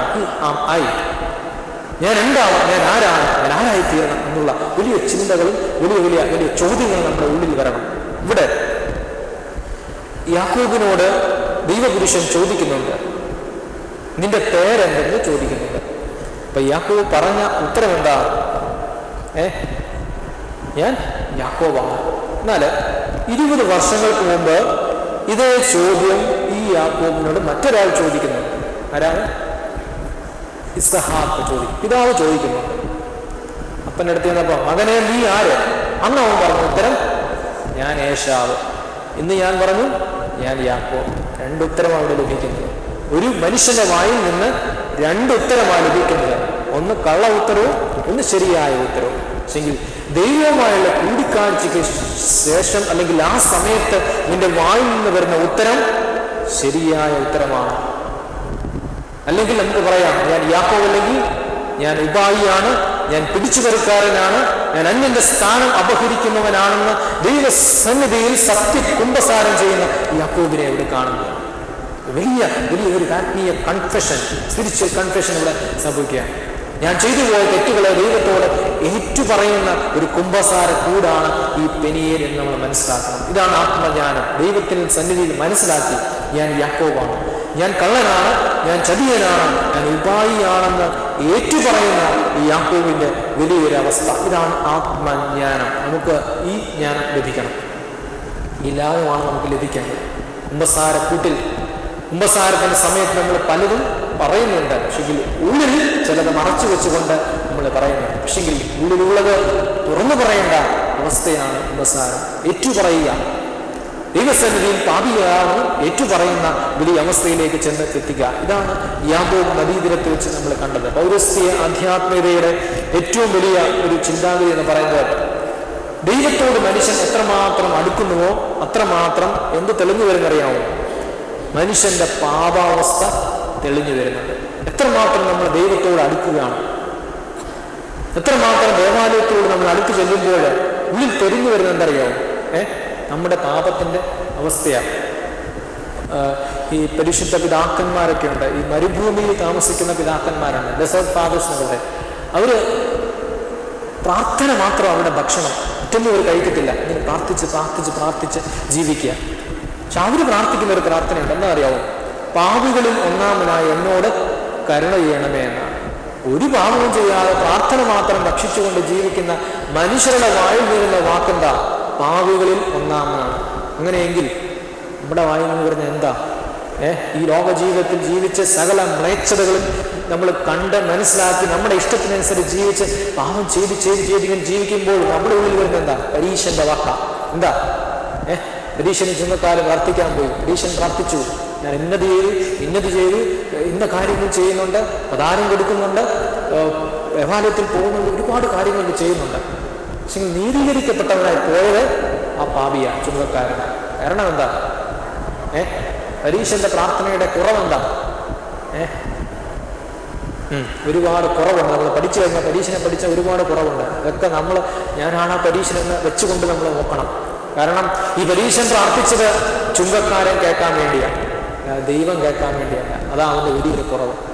അപ്പുറത്ത് നിൽക്കുന്ന ഈ പാപിയായ ചുങ്കക്കാരൻ കേൾക്കാൻ വേണ്ടി ഈ പരീക്ഷൻ പറയുന്നുണ്ട്, ഇന്ന കാര്യങ്ങൾ ഞാൻ ചെയ്തു, ദൈവമേ ദൈവമേ ദൈവമേ. അതാണ് അവന്റെ പ്രശ്നം. അതുകൊണ്ട് അവൻ നീതീകരിക്കപ്പെട്ടില്ല. രണ്ടാമതാണ് പ്രശ്നം എന്താ അറിയാമോ? ദൈവത്തെ ഒരു അപരിചിതനായിട്ട് അവൻ കണ്ടു. ഈ ചെയ്ത കാര്യങ്ങളൊക്കെ ദൈവത്തെ അറിയാം. എന്തിനാണ് ഇനി പറഞ്ഞു കേൾപ്പിക്കുന്നത്? ഇതിൻ്റെ ഒരു ആവശ്യമില്ല. നമ്മൾ ചെയ്ത ഒരുപാട് നല്ല കാര്യങ്ങളൊക്കെ ഉണ്ട്, അത് ഉള്ളിൽ തന്നെ ഇരുന്നാൽ ദൈവത്തോട് പറഞ്ഞു കേൾപ്പിക്കണം.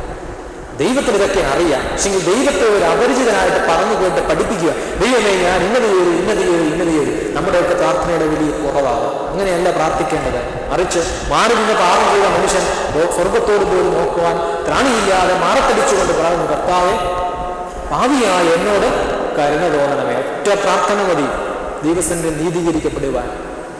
ഒറ്റ പ്രാർത്ഥന മതി ദൈവസന്നിധിയിൽ നീതീകരിക്കപ്പെടുവാൻ. അന്യൻ കേൾക്കുവാൻ വേണ്ടിയല്ല, ദൈവത്തെ അപരിചിതനായി കണ്ടുകൊണ്ട് ദൈവത്തെ പഠിപ്പിക്കുന്ന പ്രാർത്ഥനയല്ല വേണ്ടത്. മറിച്ച് സ്വസന്നിധിയെ സമർപ്പിച്ചുകൊണ്ട് ദൈവത്തോട് പ്രാർത്ഥിക്കുക. അവിടെയാണ് നീതീകരണം നമുക്ക് ലഭിക്കുന്നത്. അവിടെയാണ് ദൈവം ന്യായം വിധിക്കുന്നത്.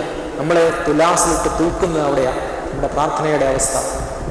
ഇവിടെ ഈ പറഞ്ഞു ഒരു ആധ്യാത്മികയുടെ വലിയ ചിന്ത എന്ന് പറയുന്നത്, പാപം ചെയ്യാതിരുന്ന പിതാക്കന്മാർ പോലും അവർ പറയുക, ഞങ്ങൾ പാപം ചെയ്തു. ഇങ്ങനെ പ്രാർത്ഥിച്ച് വിശദീകരിക്കപ്പെട്ട് മാറുന്ന ഒരു സഭയുടെ തലമുറയുടെ അംശങ്ങളാണ് ഞാൻ നിങ്ങൾ. പിതാക്കന്മാരൊക്കെ അങ്ങനെ ഉണ്ട്, അവരങ്ങനെ ജീവിച്ചു പോയി. നമ്മളങ്ങനെ ജീവിക്കണമെന്ന് പറഞ്ഞാൽ ഇച്ചിരി പ്രയാസം ഇല്ലയോ? കാരണം നമ്മൾ ജീവിക്കുന്നു, ലോകമുണ്ട്, കുടുംബമുണ്ട്, ഒക്കെ ഉണ്ട്, ചെയ്യേണ്ടുന്ന ചില അവസ്ഥകൾ നമുക്കുണ്ട്. പക്ഷെങ്കിൽ ദൈവം കൽപ്പിക്കുന്നത് പാപമില്ലാത്ത മനുഷ്യനായിട്ട് നീ ജീവിക്കുക. ഉള്ളിൽ പാപമുണ്ടെങ്കിലും അതിനെ അടിച്ചമർത്തി പാപത്തിന്റെ ശമ്പളം മരണമാണെന്ന് സ്ലിഹ ഓർപ്പിക്കുമ്പോഴും ഇത് മനസ്സിലാക്കി ജീവിക്കുക. ഒരു കഥയുണ്ട്. എങ്ങനെയാ? ഒരു പിശുക്കനായ ഒരു ധനവാനായ ഒരു മനുഷ്യനുണ്ടായിരുന്നു. ഒരു ഗ്രാമീണനാണ് ഈ മനുഷ്യൻ. അദ്ദേഹം ഒരുപാട് സ്വത്തുക്കളൊക്കെ അദ്ദേഹത്തിനുണ്ട്. പക്ഷെ അദ്ദേഹത്തിന് ആവശ്യമില്ലാത്ത രണ്ട് കാര്യമുണ്ട്. ഒന്ന്, ഒരു വയസ്സായ ഒരു പശു അദ്ദേഹത്തിനുണ്ടായിരുന്നു. വയസ്സായൊരു പശു. ഈ പശുവിനെ എങ്ങനെയെങ്കിലും ഉപേക്ഷിക്കണം. കാരണം ഇതുകൊണ്ട് യാതൊരു പ്രയോജനമില്ല, ഇതിൻ്റെ കാലം കഴിഞ്ഞു, ഇതിനെ എങ്ങനെയെങ്കിലും ഉപേക്ഷിക്കണം. പിന്നീട് അദ്ദേഹത്തിനുണ്ടായിരുന്ന ഒരു സ്വത്തെന്ന് പറഞ്ഞാൽ ഒരു പൊട്ടക്കിണറ, വെള്ളമൊന്നും ഇല്ലാത്ത വെറുതെ കുഴിച്ചിട്ടേക്കുന്ന ഒരു പൊട്ടക്കിണർ. ഇത് രണ്ടും എങ്ങനെയെങ്കിലും ഉപേക്ഷിക്കണം. അധികം ചിലവൊന്നുമില്ല. ഞാൻ പറഞ്ഞു പിശിക്കണമെന്ന് പറഞ്ഞു. അധികം ചിലവില്ലാതെ ഇതിനെ രണ്ടിനും എങ്ങനെയെങ്കിലും ഉപേക്ഷിക്കണം. അദ്ദേഹം ഇങ്ങനെ ചിന്തിച്ചപ്പോൾ ഒരു ഉപായം കിട്ടി. ഒരു ദിവസം ഈ പൊട്ടക്കിണറ്റിലേക്ക് ഈ പശുവിനെ തെല്ലി അങ്ങിടണം. അതവിടെ കിടക്കും. അപ്പോൾ നാട്ടുകാരെയൊക്കെ വിളിക്കണം. നാട്ടുകാരെ കൂടി വന്ന് പശു എടുക്കാൻ നോക്കുമ്പോൾ പൊട്ടക്കിണറ, ഇറങ്ങിയാൽ പണി കിട്ടും, അതുകൊണ്ട് ഇറങ്ങുന്നില്ല. അപ്പം ഇതേ തന്നെ പറയും, നമുക്ക് ചപ്പ് ചവറൊക്കെ വാരിയിട്ട് ഇങ്ങനെ മൂടാം. അങ്ങനെ ഒരു ചിലവുമില്ലാതെ ആ പശുവും ചാവും, പൊട്ടക്കിണറും മൂടിക്കിട്ടും. സന്തോഷം. നല്ല ഉപായമാണ്.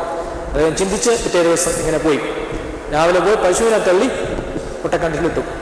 അദ്ദേഹം വിളിച്ചു പറഞ്ഞു, അയ്യോ എൻ്റെ പശു പൊട്ടക്കിണറ്റി വീണേ എന്ന് വിളിച്ചു പറഞ്ഞു. നാട്ടുകാരെല്ലാം ഓടി വന്ന് നോക്കിയപ്പോൾ പശു വീണു. ഇറങ്ങാൻ തുടങ്ങിയപ്പം അതിനകത്തൊക്കെ മുള്ളും വേരിയൊക്കെയാണ്. അപ്പം ഇറങ്ങാൻ വളരെ പ്രയാസം. അപ്പം അദ്ദേഹം പറഞ്ഞു, നമുക്ക് ചപ്പ് ചവറൊക്കെ ഇട്ട് ഇതിനെ അതിനകത്ത് മൂടിയേക്കാം. അങ്ങനെ നാട്ടുകാരെല്ലാം കൂടെ ചപ്പ് ചവറെല്ലാം കൂടെ വാരിയിട്ടു. ഇട്ടപ്പോൾ പശു ആദ്യം ഒന്ന് അലറി. കാരണം ചപ്പ് ചവറെല്ലാം കൂടെ വീഴുക. പശു ഒന്ന് അലച്ചു. പിന്നീട് പശുവിനെ ശബ്ദം കേൾക്കാനില്ല. അപ്പം അദ്ദേഹത്തെ ശരി, എൻ്റെ കാര്യം സാധിച്ചു, പശു ചത്തുപോയിരിക്കുകയാണ്, ഇത് മൂടിക്കൊണ്ടിരിക്കുകയാണ്. സന്തോഷത്തോടെ ഇങ്ങനെ ചപ്പുകാരെല്ലാം വാരിട്ട് കഴിഞ്ഞപ്പോൾ ഈ ഭൂമിയോട് നിരപ്പായിട്ട് ഇത് വന്നപ്പോൾ പശു എണ്ണിച്ച് അതിൻ്റെ പാട്ടിനങ്ങ് പോയി. പശു എണ്ണിച്ച് അങ്ങ് നടന്നുപോയി. അദ്ദേഹം ചോദിച്ചു, എന്താ ഇത് സംഭവിച്ചത്? ഞാൻ ഈ പശുവിൻ്റെ അലർച്ച കേട്ടു, പിന്നീട് അലർച്ച കേട്ടില്ല, ഇത് ചത്തെന്ന് ഞാൻ വിചാരിച്ചപ്പോൾ ഇത് മണ്ണ് പൊങ്ങി വന്നപ്പോൾ പശുവും പൊങ്ങി വന്ന് പശുവിൻ്റെ ഇഷ്ടത്തിന് പശു അങ്ങ് ഇറങ്ങിപ്പോയി. അദ്ദേഹം ചിന്തിച്ചു, എന്തുകൊണ്ട് ഇങ്ങനെ സംഭവിച്ചു?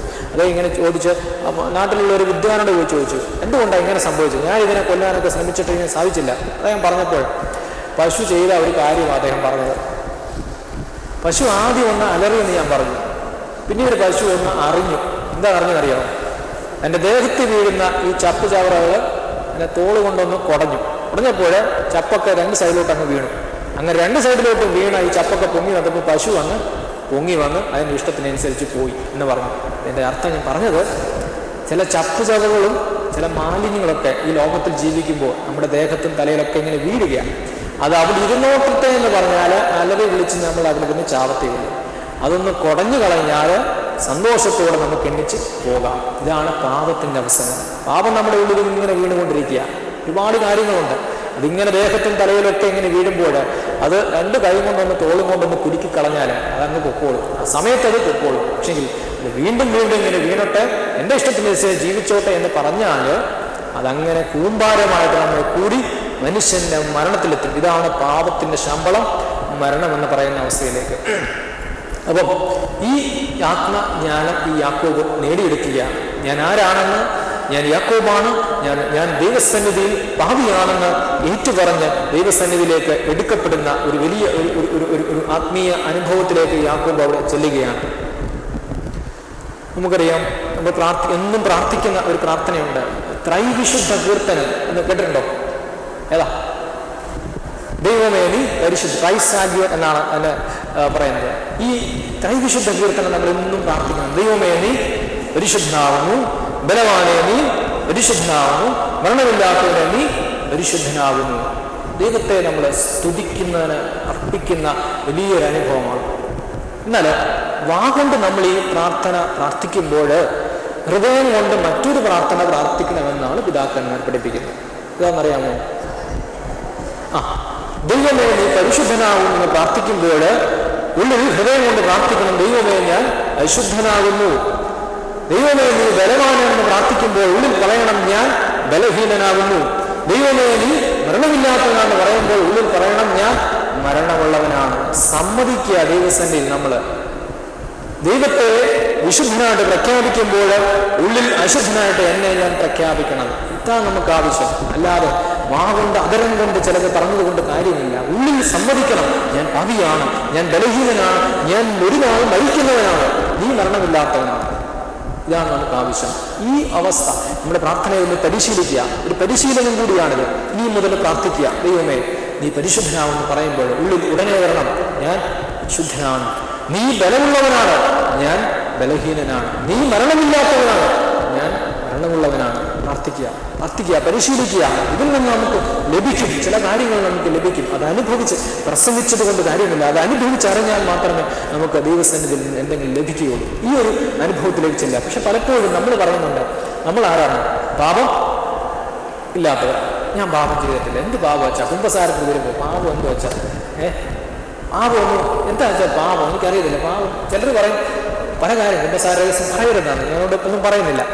പാപം എന്താണെന്ന് ആർക്കും അറിയത്തില്ല. കുർബാന കർമ്മത്തിൽ പറയും പാപത്തിൻ്റെ കുറേ പട്ടികളുണ്ട്. ഈ പട്ടികളെടുത്ത് കാണാതെ പഠിച്ചിട്ട് വന്ന് അങ്ങ് പറയും ഇന്നത്. എന്നാൽ ഒരു പാപബോധം, ഒരു ബോധത്തോടു കൂടി ആരും വന്ന് കുമ്പസാരിക്കുന്നില്ല. കാരണം ചെയ്തു പോയ തെറ്റിനെ പറ്റി യഥാർത്ഥത്തിൽ പശ്ചാത്തപിച്ച് വരുന്നത് വളരെ ചുരുക്കമാണ്. കാണാതെ പഠിച്ച കുറേ പാപങ്ങൾ വന്ന് കുമ്പസാരിച്ച് പോകുന്നൊരവസ്ഥയിലേക്ക്. എന്നാൽ പാപം നമുക്കുണ്ട്. ആദാമ്യ പാപം നമ്മുടെ ഉള്ളിലുണ്ട്. എല്ലാവരും പാപികളാണ്. പരിശുദ്ധ കന്യകമറിയാമിന് ഉള്ളിൽ പോലും പാപമുണ്ട്. അതുകൊണ്ടാണ് നമ്മൾ അമലോദ്ഭവ സിദ്ധാന്തം അംഗീകരിക്കാത്തത്. എന്ന് പറഞ്ഞാൽ പാപമില്ലാത്തവളായി ജനിച്ചു എന്ന് പഠിപ്പിക്കുമ്പോൾ നമ്മൾ പറയുന്നുണ്ട് എല്ലാവർക്കും പാപമുണ്ട്. കന്യകമറിയാമിന് പോലും പാപമുണ്ട്. കാരണം അവിടെ ഉള്ളിൽ ആദാമിന്റെ അംശമാണ് വന്നിരിക്കുന്നത്. പക്ഷെങ്കിൽ പാപം ഉണ്ടെങ്കിൽ പോലും പാപമില്ലാത്തവളായി ജീവിക്കാൻ അവർക്ക് സാധിച്ചു. പക്ഷെ നമ്മൾ പറയുന്നുണ്ട് നമുക്ക് പാപമില്ല. അത് വളരെ വ്യക്തമായിട്ട് യോഹന്നാൻ ശ്ലീഹ 1-ാം ലേഖനത്തിൽ വളരെ വ്യക്തമാക്കുന്നുണ്ട്. പാവമില്ല എന്ന് നമ്മൾ പറയുമ്പോൾ ചില കാര്യങ്ങൾ നമുക്ക് പറ്റുന്നുണ്ട്. നമ്മളൊന്ന് മനസ്സിലാക്കിയിരിക്കണം. ഇനിയെങ്കിലും മനസ്സിലാക്കിക്കണം.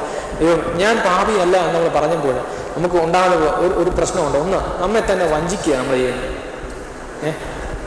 ഒന്ന് യോഹന്നാൻ 1:8-10 വാക്യങ്ങൾ വളരെ വ്യക്തമാണ്. നമ്മൾ പാപമില്ലെന്ന് പറയുമ്പോൾ ഒന്നാമത് നമ്മൾ നമ്മളെ തന്നെ വഞ്ചിക്കുക. 2, നമ്മിൽ ഒരു കാര്യം ഇല്ലാതാവുന്നുണ്ട്. എന്താ പറയുക? സത്യം ഇല്ലാതാവുന്നു. യഥാർത്ഥത്തിലുള്ള സത്യം എന്ന് പറഞ്ഞാൽ ദൈവമാണ്. ദൈവം നമ്മിൽ ഇല്ലാതാവുന്നു. 3, ദൈവത്തെ നമ്മൾ അസത്യവാദിയാക്കുന്നു. പാവമില്ലെന്ന് പറഞ്ഞാൽ ആരെങ്കിലും ഇനി പറയരുത്. പാവമില്ലെന്ന് പറഞ്ഞാൽ ഒന്ന് നമ്മെ തന്നെ വഞ്ചിക്കുകയാണ്. സത്യം നമ്മൾ ഇല്ലാതാവുന്നു. ദൈവത്തെ നമ്മൾ അസത്യവാദിയാക്കുന്നു. സത്യവാദിയാക്കുന്ന ദൈവത്തെ അസത്യവാദിയാക്കി നമ്മൾ മാറ്റുക. 3, നമ്മൾ ഒരു കാര്യം കൂടി ഇല്ലാതാവുന്നു. ദൈവത്തിന്റെ വചനം നമ്മിൽ ഇല്ലാതാകുന്നു. ഈ 4 കാര്യങ്ങളാണ് നമുക്ക് ഉണ്ടാകുന്നത്. ഒരിക്കലും ഈ അവസ്ഥയിലേക്ക് ചെന്നെത്തരുത്. പാപികളിൽ ഒന്നാമനാണ് ഞാൻ എന്ന് ഏറ്റുപറയുന്ന അവസ്ഥയിലേക്ക് നമ്മൾ ചെന്നെത്തണം. അവിടെയാണ് യാക്കോബിനെ പോലെ ഇസ്രായേലായിട്ട് നമ്മൾ മാറുന്നത്. ഇസ്രായേൽ എന്ന വാക്കിന്റെ അർത്ഥം പ്രിൻസ് ഓഫ് ഗോഡ്, ദൈവകുമാരൻ എന്ന വാക്കിന്റെ അർത്ഥം. അപ്പൊ യാക്കോബിൽ നിന്ന് ഉപാധിയിൽ നിന്ന് പ്രിൻസ് ഓഫ് ഗോഡ്, ദൈവകുമാരനിലേക്ക് യാക്കോബ് ചെന്നെത്തിയപ്പോൾ യാക്കോബിന് ഉണ്ടായ ഒന്ന് ദൈവമായൊരു ആത്മബന്ധം അവിടെ സൃഷ്ടിക്കപ്പെട്ടെടുക്കുന്നു. 2, ആത്മജ്ഞാനം ഉണ്ടാകുന്നു. അന്ന് വരെ ഞാൻ ഏശാവാണെന്ന് തന്റെ പിതാവിന്റെ കള്ളം പറഞ്ഞ യാക്കോബ് പറയുന്നുണ്ട്, ഇന്ന് ഞാൻ യാക്കോബാണ്, ഞാൻ സത്യകുംഭസാരം നടത്തുന്നു. എന്റെ പിതാവിന്റെ സന്നിധിയിൽ സത്യകുംഭസാരം പറയുന്നു. ഞാൻ പാപിയാണ്, ഞാൻ അസത്യവാദിയാണ്, ഞാൻ ദൈവസന്നിധിയിൽ പാപം ചെയ്തവനാണ്, അന്നിന്റെ സ്ഥാനം അപഹരിച്ചവനാണ്. കണ്ണീരോട് ഏറ്റുപറഞ്ഞപ്പോൾ നീതീകരിക്കപ്പെട്ടവനായി അവനെ ദൈവം തെരഞ്ഞെടുത്തു. പലപ്പോഴും നമ്മൾ ചിന്തിക്കുന്നുണ്ട്, പാപം ചെയ്ത ഈ മനുഷ്യനെ എന്തിനാ ദൈവം തെരഞ്ഞെടുത്തത്? ഒരു വലിയ ദൈവത്തിന്റെ ജനമായിട്ട് ഇസ്രായേലായിട്ട് എന്തുകൊണ്ട് ഈ പാപം ചെയ്ത മനുഷ്യനെ ദൈവം തെരഞ്ഞെടുത്തു? സാധാരണക്കാരെ നമ്മൾ ചോദിക്കുന്ന ചോദ്യമാണ്. യേശു എന്ന് ഉത്തരം തരുന്നുണ്ട്. ഞാൻ ആരെ അന്വേഷിച്ചാവുന്നത്? നീതിമാന്മാരെ അല്ല, പാപികളെ അന്വേഷിച്ച. അത് ദൈവത്തിന്റെ മനുഷ്യാവതാര ലക്ഷ്യമത, പാപികളെ അന്വേഷിച്ചാവുന്നത്. നമുക്കറിയാം, അമ്പലങ്ങളിൽ ദേവന് പുഷ്പാർച്ച അർപ്പിക്കാനായി കൊണ്ടുപോകുന്ന ഒരു പുഷ്പമുണ്ട്. ഏതാണെന്നറിയാം? താമരപ്പൂ. താമരപ്പൂ വളരുന്നത് എവിടാ? ചെളിയില, ഇല്ലയോ? അതിൻ്റെ പൂ മാത്രമേ ഉള്ളൂ പുറത്തിങ്ങനെ സൗന്ദര്യമായിട്ടുള്ളൂ. അതിൻ്റെ തണ്ടും പേരും എല്ലാം ചെളിയില. ഇത് പറിച്ചുകൊണ്ടാണ് കൊടുക്കുന്നത്. ഇതെന്ന് വെച്ചാൽ എന്താ? ദൈവത്തിന് ആഗ്രഹമുള്ളത് എന്താ? ഈ മുകളിലുള്ളത് മാത്രമാണ്.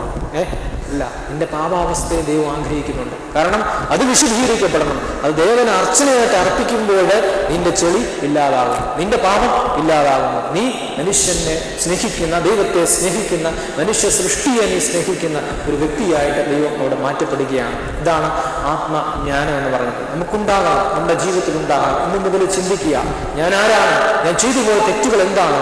ദൈവസന്നിധിയിൽ യാക്കോബിനെ പോലെ ഏറ്റുപറയാൻ എനിക്ക് സാധിക്കുന്നുണ്ടോ? എൻ്റെ ജീവിതത്തിന്റെ ഒരു സമർപ്പണ മുഹൂർത്തമായിട്ട് ഈ പെനിയേൽ പോലൊരു സംഭവം ഉണ്ടാകണം. നമുക്ക് പരിശുദ്ധ ദൈവമാതാവിനുണ്ടായ ഒരു സമർപ്പണ മുഹൂർത്തം ഏതാണെന്നറിയാമോ?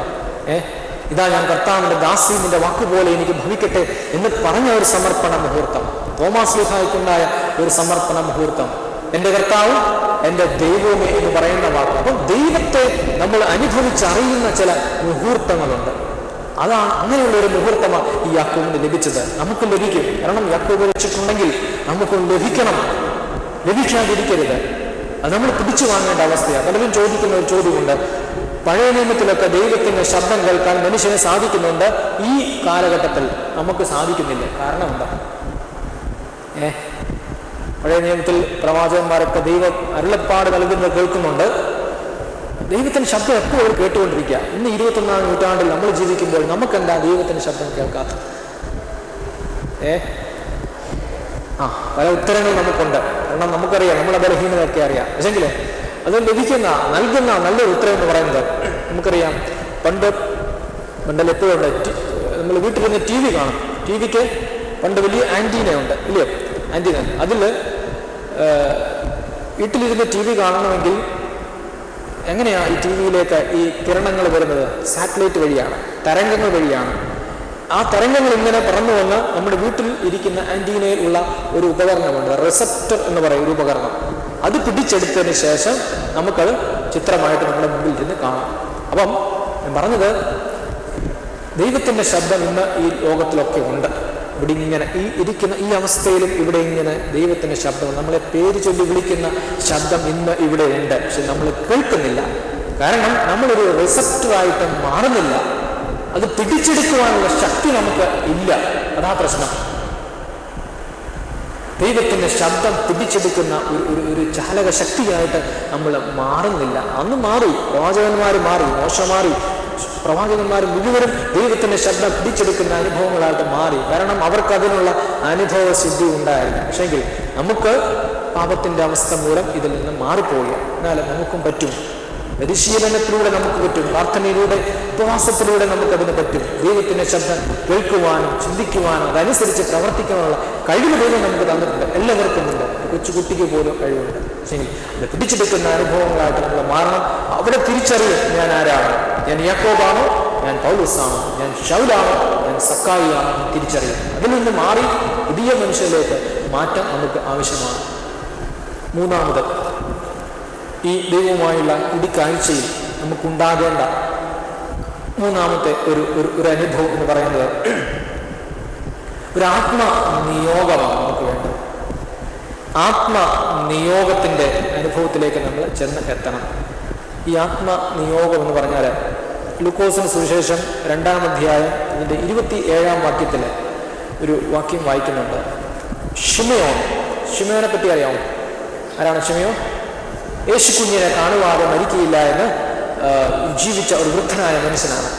അവിടെ 27-ാം വാക്യത്തിൽ വായിക്കുന്നുണ്ട്, അവൻ ആത്മനിയോഗത്താൽ ദേവാലയത്തിൽ ചെന്ന് ക്രിസ്തുവിനെ കാണും മുൻപേ മരിക്കുകയില്ല എന്ന് ജീവിച്ച ഒരു വ്യക്തി. ആത്മനിയോഗത്താൽ. ഇതാണ് അപ്പൊ ആത്മനിയോഗം എന്ന് ഞാൻ പറഞ്ഞത്. നമുക്കൊക്കെ ഒരു ആത്മനിയോഗമുണ്ട്. നിയോഗം എന്ന് പറഞ്ഞാൽ ഒരു ദൗത്യമുണ്ട്, ഇവിടെ ജീവിത ലക്ഷ്യമുണ്ട്. ഇവിടെ ശിമയോന്റെ ജീവിത ലക്ഷ്യം എന്തായിരുന്നു? യേശു കുഞ്ഞുവിനെ കാണുക, അതുവരെ നീ ജീവിക്കും എന്നാണ് ദൈവം അവന് കൊടുത്തിരിക്കുന്ന നിയോഗം. ദൈവത്തെ കാണുക, ഇതാണ് ആത്മനിയോഗം. അതിനുശേഷം ഞാൻ മരിച്ചുകൊള്ളാം, ഇനി ഞാൻ മരിക്കാം, ഇനി എനിക്ക് മരിക്കുന്നതിന് യാതൊരു പ്രയാസമാണ്, പക്ഷെ അതുവരെ ഞാൻ ജീവിക്കണം. ഇതാണ് ആത്മനിയോഗം. ഇവിടെ യാക്കോബിന് ഒരു ആത്മനിയോഗം ദൈവം നൽകിയാണ്. ദൈവത്തെ കാണുവാനുള്ള, ദൈവവുമായിട്ട് സംസാരിക്കുവാനായി, ദൈവവുമായി കൂടിക്കാഴ്ച നടത്തുവാനുള്ള ആത്മനിയോഗം ദൈവം ഈ യാക്കോബിന് നൽകിയാണ്. അതിലൂടെ യാക്കോബ് ആരായി മാറുന്നറിയാമോ?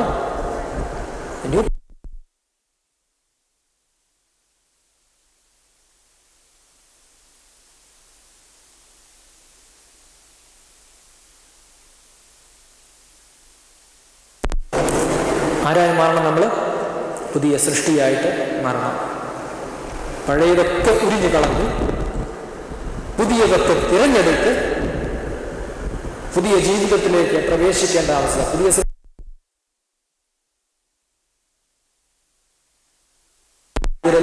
നമുക്ക് ആവശ്യമില്ലാത്തതാണ്. പക്ഷെങ്കിൽ നമ്മൾ വീണ്ടും വീണ്ടും ആവശ്യപ്പെടുക, എന്നെ വീണ്ടും പുതിയ സൃഷ്ടിയാക്കണം. പാപത്തിന്റെ അവസ്ഥയിൽ ആയിരുന്ന മനുഷ്യനെ പരിശുദ്ധ മാമോദീസായിലൂടെ സാത്താനെ ഉപേക്ഷിച്ച് ക്രിസ്തുവിനെ സ്വീകരിക്കുന്ന വലിയ കർമ്മത്തിലൂടെ നമ്മളെയൊക്കെ കഴുകിക്കളഞ്ഞ പാപമെല്ലാം കളഞ്ഞതാണ്. പക്ഷെ വളർന്നു വരുമ്പോഴും ഞാൻ പറഞ്ഞതുപോലെ പശുവിൻ്റെ മുകളിൽ ചപ്പുകവർ വീഴുന്നത് പോലെ മാലിന്യ കൂമ്പാരങ്ങളിൽ നിന്ന് വീണുകൊണ്ടിരിക്കുക. അത് കുടഞ്ഞു കളയാൻ നമുക്ക് സമയമില്ല. മറിച്ച് ലാഭത്തിന് വേണ്ടി മനുഷ്യൻ ഓടുക. ഒക്കെ ആർക്ക് സമയമില്ല. പാവം തള്ളിക്കളയാൻ സമയമില്ല, പക്ഷെ പാവം വലിച്ചു കയറ്റാൻ നമുക്ക് സമയമില്ല. പക്ഷെങ്കിൽ ഇവിടെ യഥാർത്ഥത്തിലുള്ള ആത്മനിയോഗം മനുഷ്യന്റെ ജീവിതത്തിൽ ക്രിസ്തുവിനെ കാണുക, അവന്റെ ജീവിതത്തിൽ യേശുവിനെ അറിയുക, അങ്ങനെ പുതിയ സൃഷ്ടിയായിട്ട് മനുഷ്യൻ മാറുക എന്നുള്ളതാണ്. പക്ഷെങ്കിൽ ഇവിടെ ഈ യാക്കോബിനെ നമ്മൾ മനസ്സിലാക്കുമ്പോൾ പുതിയ സൃഷ്ടിയായി യാക്കോബ് മാറി എന്നാണ് ഞാൻ പറഞ്ഞത്. ഇസ്രായേലായിട്ട് യാക്കോബ് മാറി, അത് പുതിയ സൃഷ്ടിയാണ്. എന്നാൽ ഈ പുതിയ സൃഷ്ടിയുടെ ചില അനുഭവങ്ങൾ യാക്കോബിൽ കാണുന്നുണ്ട്. അതിനുശേഷമാണ് ഈ സംഭവത്തിന് ശേഷം യാക്കോബിന്റെ ജീവിതത്തിൽ പുതിയ അനുഭവങ്ങൾ ചിലത് കാണുന്നുണ്ട്. ദൈവമായ കൂടിക്കാഴ്ചയ്ക്ക് ശേഷം യാക്കോബ് നടത്തിയ മറ്റൊരു കൂടിക്കാഴ്ചയുണ്ട്. ഏതാണെന്നറിയാമോ? 33-ാം അധ്യായത്തിലാണ്. അവൻ ആരെ തേടിയാണ് വന്നത്? സ്വന്തം അപ്പനെ, സഹോദരങ്ങളെ തേടിയ. അതിനുശേഷം കൂടിക്കാഴ്ചയ്ക്ക് ശേഷം യാക്കോബ് 33-ാം അധ്യായത്തിൽ കാണുന്നുണ്ട് സ്വന്തം സഹോദരനുമായുള്ള ഒരു കൂടിക്കാഴ്ച. എന്ന് വെച്ചാൽ ചോരയും തമ്മിലുള്ള ഒരു കൂടിക്കാഴ്ച. ഇത് പഠിക്കുമ്പോഴാണ് പുതിയ സൃഷ്ടിയുടെ അനുഭവം എങ്ങനെ ഈ യാക്കോബിൽ ഉണ്ടായി, അല്ലെങ്കിൽ ആത്മനിയോഗം യാക്കോബ് എങ്ങനെ ജീവിതത്തിൽ അത് പ്രാവർത്തികമാക്കി എന്ന് നമ്മൾ മനസ്സിലാക്കണം. ഒന്നാമതായിട്ട് 33-ാം അധ്യായം അതിൻ്റെ 4-ാം വാക്യത്തിൽ കാണുന്നുണ്ട്. 33-ാം അധ്യായം 4-ാം വാക്യം. ഏശാവ് ഓടി വന്നു, അവനെ എതിരേറ്റു ആലിംഗനം ചെയ്തു, അവന്റെ കഴുത്തിൽ വീണ് അവനെ ചുംബിച്ച് രണ്ടുപേരും കരഞ്ഞു എന്നാണ് വായിക്കുന്നത്. ദൈവവുമായുള്ള കൂടിക്കാഴ്ചയ്ക്ക് ശേഷം ഉടനെ നടന്ന മറ്റൊരു സംഭവമാണ് ഇത്. എന്താ അറിയോ? സ്വന്തം സഹോദരനുമായിട്ടുള്ള ഒരു കൂടിക്കാഴ്ച. അപ്പൊ അവിടെ കണ്ടത് എന്താ? രണ്ടുപേരും കെട്ടിപ്പിടിച്ച് ചുംബിച്ചിട്ട് കരഞ്ഞു എന്നാണ് പറഞ്ഞത്. കരച്ചിലിന്റെ അർത്ഥം എന്താ അവിടെ? അനുതാപം. ശരിയാണ്, പുതിയ സൃഷ്ടിയുടെ ആദ്യ അനുഭവമാണ്. അനുതാപവും കണ്ണുനീരും ഉണ്ടാകും. അനുതാപവും കണ്ണുനീരും നമുക്കൊക്കെ ഉണ്ട്. കണ്ണുനീര് ഒരുപാട് നമുക്കുണ്ട്. കാരണം നമ്മുടെ കൈ വേദനിക്കുമ്പോൾ, കൈയൊന്ന് മുറിഞ്ഞു കഴിഞ്ഞാൽ കണ്ണുനീര് വരും. നമ്മുടെ വേണ്ടപ്പെട്ടവരെ മരിച്ചുപോയാൽ കണ്ണുനീര് വരും. നഷ്ടപ്പെട്ടു പോയാൽ കണ്ണുനീര് വരും. കണ്ണുനീരൊക്കെ ഇങ്ങനെ ആവശ്യത്തിലേറെ നമ്മുടെ കണ്ണിലുണ്ട്. എന്നാൽ അനുതാപ കണ്ണുനീര് നമ്മുടെ ഉള്ളിൽ വരുന്നുണ്ടോ? ഇതാ നമുക്ക് ആവശ്യം. പാപം ചെയ്തതിനു ശേഷം അനുതപിച്ച് കണ്ണുനീര് പൊഴിക്കുന്ന അവസ്ഥയാണ് നമുക്ക് വേണ്ടത്. ഇവിടെ രണ്ടുപേരും കരഞ്ഞു എന്നാണ് പറഞ്ഞത്. ഇതാണ് വലിയ സൃഷ്ടിയുടെ അനുഭവം, പുതിയ സൃഷ്ടിയുടെ അനുഭവം. പരിശുദ്ധാത്മാവിന്റെ ഒരു നൽവരമായിട്ടാണ് കണ്ണുനീരിനെ പിതാക്കന്മാരെ പഠിപ്പിക്കുന്നത്. കരയണം. കരച്ചിലിന്റെ അഭാവമാണ് ഇന്നത്തെ കുടുംബങ്ങളിലെ പ്രശ്നമെന്നാണ് മനസ്സിലാക്കേണ്ടത്. കരഞ്ഞുകൊണ്ടുള്ള പ്രാർത്ഥന നമുക്ക് ഇന്ന് അന്യമായി പോയി. കരഞ്ഞുകൊണ്ടുള്ള പ്രാർത്ഥന. പ്രാർത്ഥിക്കുമ്പോൾ കണ്ണുനീര് പൊഴിക്കണം. സീരിയൽ കാണുമ്പോൾ കണ്ണുനീര് പൊഴിക്കാം. പ്രാർത്ഥിക്കുമ്പോൾ കണ്ണുനീര് പൊഴിക്കാൻ നമുക്ക് പറ്റുന്നില്ല. അവിടെ ഇല്ല, അവിടെ അനുതാപമില്ല, അവിടെ ഹൃദയ ശുദ്ധിയില്ല. എങ്ങനെയെങ്കിലും ഒപ്പിച്ച് എഴുതി വെച്ചിരിക്കുന്ന ചില പ്രാർത്ഥനകൾ വേദപുസ്തകം വായിച്ച് മടക്കി വെച്ച് നമ്മുടെ ഇഷ്ടത്തിനനുസരിച്ച് ജീവിക്കുക. എന്നാൽ മുട്ടുമേൽ നിൽക്കുന്ന ചാത്തുരുത്തി എന്നാണ് ഇവിടെ കബറടങ്ങിയിരിക്കുന്ന ഈ പരിശുദ്ധനെ പറ്റി അറിയപ്പെടുന്നത്. മുട്ടുമേൽ നിന്ന് പ്രാർത്ഥിക്കുന്ന ഒരു പരിശുദ്ധൻ, കണ്ണുനീരോടുകൂടി സഭയ്ക്കും സമൂഹത്തിനും വേണ്ടി പ്രാർത്ഥിക്കുന്ന ഒരു പരിശുദ്ധന്റെ മധ്യസ്ഥത. ഇവിടെ നിന്ന് ഈ പ്രസംഗം അല്ലെങ്കിൽ ധ്യാനിക്കാൻ നമ്മൾ വരുമ്പോൾ ഈ പരിശുദ്ധയിൽ നിന്ന് എന്തെങ്കിലും ഒരു മാതൃക ഒട്ടിച്ചു വാങ്ങിയിട്ടേ നിങ്ങൾ പോകാവൂ. അല്ലാതെ ഇവിടെ വന്നിരുന്ന് കേട്ടതുകൊണ്ട് യാതൊരു പ്രയോജനമില്ല. ഈ പരിശുദ്ധ കാണിച്ചു തന്ന എന്തെങ്കിലും ഒരു മാതൃക അത് പിടിച്ചു വാങ്ങണം. കബറിൽ കണ്ണുനീരുകൾ പൊഴിക്കുമ്പോൾ അത് പിടിച്ചു വാങ്ങണം. അത് ജീവിതത്തിൽ ചേർത്ത് വെക്കണം. ഇതാണ് നമുക്ക് ആവശ്യം. അല്ലാതെ എന്നും പരിമലപ്പള്ളിയിൽ പോയി ധ്യാനിച്ചതോ പ്രാർത്ഥിച്ചുകൊണ്ടോ പ്രസംഗിച്ചതുകൊണ്ടോ എനിക്കും നിങ്ങൾക്കും യാതൊരു അർത്ഥവുമില്ല. ഇവിടെ നിന്ന് പോകുമ്പോൾ കൊണ്ടുപോകണം. ഈ പരിശുദ്ധ ഒഴുക്കിയ ഓരോരുത്തരും കണ്ണുനീര് എൻ്റെ കണ്ണിലേക്ക് വീഴുവാൻ വേണ്ടി പ്രാർത്ഥിക്കണം. അങ്ങനെയാണ് നമുക്ക് നമ്മുടെ ജീവിതത്തിൽ എന്തെങ്കിലും നേടിയെന്ന് പറയാൻ പറ്റത്തുള്ളൂ. ഇവിടെ കരഞ്ഞു, ഈ രണ്ടുപേരും കരഞ്ഞു. ചെയ്തു പോയ പാപത്തെ ഓർത്ത് ഈ യാക്കോബ് കരഞ്ഞു, ഏശാവും കരഞ്ഞു. കാരണം സന്തോഷത്തിന്റെ കണ്ണുനീര ഇവിടെ വന്നത്. സഹോദരനും ചേർന്ന് നിന്ന് കരഞ്ഞ് അനുതാപം ഒഴിക്കുമ്പോൾ പുതിയ സൃഷ്ടിയുടെ അനുഭവമായി മാറുകയാണ്. രണ്ടാമത് ഇവിടെ 10-ാം വാക്യത്തിൽ പുതിയ സൃഷ്ടിയുടെ മറ്റൊരു അനുഭവം കാണുന്നുണ്ട്. അതിന് യാക്കോബ് അങ്ങനെയല്ല, എന്നോട് കൃപയുണ്ടെങ്കിൽ എൻ്റെ സമ്മാനം എൻ്റെ കയ്യിൽ നിന്ന് വാങ്ങണമേ. ദൈവത്തിന്റെ മുഖം കാണുന്നത് പോലെ ഞാൻ നിന്റെ മുഖം കണ്ടു എന്ന് പറയുന്ന യാക്കോബ്. പുതിയ സൃഷ്ടിയുടെ രണ്ടാമത്തെ അനുഭവം എന്താ അറിയാം? സഹോദരനിൽ ദൈവത്തിന്റെ മുഖം കാണുക, ദർശിക്കുക. അത്ര മാത്രമേ ഉള്ളൂ. അങ്ങനെ ചെയ്തിട്ടുണ്ടെങ്കിൽ നമ്മൾ പുതിയ സൃഷ്ടിയാണ്. ഇന്ന് സഹോദരനിൽ ദൈവത്തിന്റെ മുഖം അല്ല നമ്മൾ കാണുന്നത്, ഇല്ലയോ? അയൽ തർക്കങ്ങളിലൊക്കെ സഹോദരനെ വെട്ടിക്കൊല്ലുന്ന അനുഭവത്തിലേക്ക് നമ്മൾ പോകുന്നു. സഹോദരൻ എന്നാ പറഞ്ഞത് ചോരയിൽ പിറന്നവർ മാത്രമല്ല. India is my country, all Indians are my brothers and sisters എന്ന് ഇന്ത്യക്കാർ പഠിപ്പിക്കുന്നത്. ദൈവം പറയുന്നത് എന്താ? സർവ്വലോകത്തിലും ഉണ്ടാകുവാനുള്ളത് മഹാസന്തോഷം ഞാൻ നിങ്ങൾക്ക് തരുന്നു. ലോകം മുഴുവനും നമ്മുടെ സഹോദരനും സഹോദരിയും. അപ്പൊ അവനിലാണ് നമ്മളെ മുഖം കാണേണ്ടത്, ദൈവത്തിന്റെ മുഖം. ഒരു ഭാരതീയൻ മറ്റൊരു ഭാരതീയനെ കാണുമ്പോൾ ചെയ്യുന്ന ആദ്യ അവസ്ഥ എന്താ? നമസ്തേ. അർത്ഥം നമോ അസ്തിത്വമേ, നിന്നിൽ ഉള്ള ഈശ്വര അസ്തിത്വത്തെ ഞാൻ നമസ്കരിക്കുന്നു എന്ന്. അപ്പം ദൈവത്തിന്റെ സാദൃശ്യം എല്ലാവരിലുമുണ്ട്. അത് പണക്കാരനാണ്, പാവപ്പെട്ടവനാണ്, രോഗിയാണ്, കുഷ്ഠരോഗിയാണ്, അങ്ങനെയൊന്നുമില്ല. ദൈവത്തിന്റെ സാന്നിധ്യം. ജനുവരി 12 എന്ന് പറയുന്ന ദിവസത്തിന്റെ പ്രത്യേകത എന്താ അറിയാം? ജനുവരി 12 മറ്റന്നാള് നാഷണൽ യൂത്ത് ഡേ എന്ന് പറയും. ഇന്ത്യയിൽ യുവജനങ്ങളുടെ ദിവസം എന്നാണ് അറിയപ്പെടുന്നത്. അതാരുടെ ജന്മദിനമാരോ? സ്വാമി വിവേകാനന്ദന്റെ ജന്മദിനം. അദ്ദേഹം പറഞ്ഞ ഒരു കാര്യമുണ്ട്. തത്വശാസ്ത്രങ്ങളിൽ പ്രത്യയ ശാസ്ത്രങ്ങളോ ഒന്നുമല്ല വലുത് മതങ്ങളിൽ, മറിച്ച് അപരനിൽ ദൈവത്തിൻ്റെ മുഖം കാണുന്നവരുടെ മുൻപിലാണ് ലോകം തലകുനിക്കുന്നത് എന്ന് അദ്ദേഹം പറഞ്ഞു. യുവാക്കളോടും ലോകത്തോടും പറഞ്ഞ ഒരു വലിയൊരു കാര്യമാണ്. നമ്മൾ ഏതെങ്കിലും ഒരു മതത്തിൻ്റെ, ക്രിസ്തീയ മതത്തിൻ്റെ അടിസ്ഥാനത്തിൽ നമ്മൾ ജീവിക്കുന്നത്. അവിടെ ഒരുപാട് പ്രത്യയ ശാസ്ത്രങ്ങളുണ്ട്, തത്വശാസ്ത്രങ്ങളുണ്ട്, ദൈവശാസ്ത്രമുണ്ട്. ഇതിനൊക്കെ അപ്പുറമായിട്ട് അപരൻ, മറ്റുള്ളവരെ ദൈവത്തിൻ്റെ മുഖം കണ്ടു കഴിഞ്ഞാൽ നമ്മുടെ മുൻപിൽ ലോകം വണങ്ങും. അങ്ങനെ വണങ്ങിയ ചില വ്യക്തികളുണ്ട്. വിശുദ്ധിയായ മദർ തെരേസ, ഇല്ലയോ? കത്തോലിക്ക സഭയുടെ വിശുദ്ധിയായിട്ട് പ്രഖ്യാപിക്കപ്പെട്ട മദർ തെരേസ. ഫാദർ ഡാനിയൽ എന്ന് പറയാറ്, കുഷ്ഠരോഗികളെ സ്നേഹിച്ച് അവരോടൊപ്പം ജീവിച്ച് അവരെ വേണ്ടി മരിച്ചുപോയ ഒരു പിതാവാണ്. ഇവരൊക്കെ എൻ്റെ ക്രിസ്തീയ മതത്തെ മാത്രം മുറുകെ പിടിച്ചുകൊണ്ട് അവരെ മാത്രം സ്നേഹിച്ച വ്യക്തികളാണോ? അല്ല. ലോകത്തിൽ കഷ്ടത അനുഭവിക്കുന്ന കുഷ്ഠരോഗികളെ മൊത്തം സ്നേഹിച്ച വ്യക്തികളാണ് ഇവർ. പാവപ്പെട്ടവരെ മുഴുവനും സ്നേഹിച്ചതാണ്. അവിടെ യാതൊരു വിവേചനവും ഈ മാതാവൊന്നും കാണിച്ചിട്ടില്ല, ഈ മദർ തെരേസ ഒന്നും കാണിച്ചിട്ടില്ല. അപ്പോൾ വിവേചനമില്ലാതെ ദൈവത്തെ സ്നേഹിക്കുന്ന, അപരനിൽ ദൈവത്തിൻ്റെ മുഖം ദർശിക്കുന്ന മനുഷ്യരായിട്ട് മാറുമ്പോൾ അവിടെ പുതിയ സൃഷ്ടിയായിട്ട് നമ്മൾ മാറുകയാണ്. മൂന്നാമത്, ഈ യാക്കോബിനുണ്ടായ മറ്റൊരു അനുഭവം 11-ാം വാക്യത്തിൽ കാണുന്നുണ്ട്. ദൈവത്തിൻ്റെ കൃപയാൽ ലഭിച്ചത് ഞാൻ എന്ത് ചെയ്യുന്ന പറഞ്ഞത്? പങ്കുവയ്ക്കുന്നു. ഒരുപാട് സമ്പാദിച്ചിട്ടുണ്ട് ഈ യാക്കോബ്, ഇല്ലയോ? ലാബാന്റെ അടുക്കൽ പോയി ഒരുപാട് സമ്പാദിച്ച് യാക്കോബ് തിരിച്ചു വരിക. എനിക്ക് ലഭിച്ചത് ഞാൻ പങ്കുവെക്കുക. ദൈവത്തിന് ലഭിച്ചത് പങ്കുവെക്കുക. സഹോദരന് പങ്കുവെക്കുക, കുടുംബത്തിന് പങ്കുവെക്കുക, ഇല്ലാത്തവന് പങ്കുവെക്കുക. ഇതാണ് പുതിയ സൃഷ്ടിയുടെ മറ്റൊരു അനുഭവം. സക്കായി ഞാൻ പറഞ്ഞിട്ടുണ്ട് തന്നെ. സക്കായി അത്ര നാൾ ആരായിരുന്നു? സമ്പാദിക്കുന്നവനായിരുന്നു. സമ്പാദിച്ച് ഇങ്ങനെ കൂട്ടി അവൻ്റെ ഇഷ്ടത്തിനനുസരിച്ച് ജീവിച്ചതായിരുന്നു. പക്ഷെ ഒരാഗ്രഹം അവനിലുണ്ടായി, ദൈവത്തെ കാണുക, യേശുവിനെ ഒന്ന് കാണുക. കണ്ട മാത്രയിൽ അവൻ മാറിപ്പോയി. അവനാരായി മാറി? പുതിയ സൃഷ്ടിയായി മാറി. ഇത്രയും നാൾ സമ്പാദിച്ചിട്ടുണ്ടെങ്കിൽ ഇന്നു മുതൽ ഞാൻ സമ്മാനിക്കുക, മറ്റുള്ളവർക്ക് ഞാൻ നൽകുക, എനിക്കുള്ളത് ഞാൻ മുഴുവനും നൽകുക, അന്യമായി വാങ്ങിച്ചത് ഞാൻ നൽകുകയാണ്. ഇതാണ് തിരിച്ചു നൽകുക. തിരിച്ചു നൽകുന്ന ഒരനുഭവം. അത് പുതിയ സൃഷ്ടിക്ക് മാത്രമേ അനുഭവിക്കാൻ പറ്റുകയുള്ളൂ. ദൈവകൃപയാൽ ലഭിച്ചത് പങ്കുവെക്കുക. 3 അനുഭവമാണ് ഈ യാക്കോബിലൂടെ ലഭിച്ചത്. പുതിയ സൃഷ്ടിയുടെ 3 അനുഭവം. ഒന്ന്, ദൈവത്തിൻ്റെ മുഖം കണ്ടതുപോലെ ഞാൻ നിന്റെ മുഖം കാണുമെന്ന് സഹോദരൻ പറയുന്ന പുതിയ അനുഭവം. അനുതാപവും കണ്ണുനീരും ഉണ്ടാകുന്ന അനുഭവം. 3, പങ്കുവെക്കുന്ന അനുഭവം. ഈ പങ്കുവെക്കുന്ന അനുഭവത്തിലൂടെ നമ്മുടെ ജീവിതത്തെ ക്രമപ്പെടുത്തണം. പലപ്പോഴും നമ്മൾ വെട്ടി മുറിക്കാനാണ് നമ്മൾ ആഗ്രഹിക്കുന്നത്.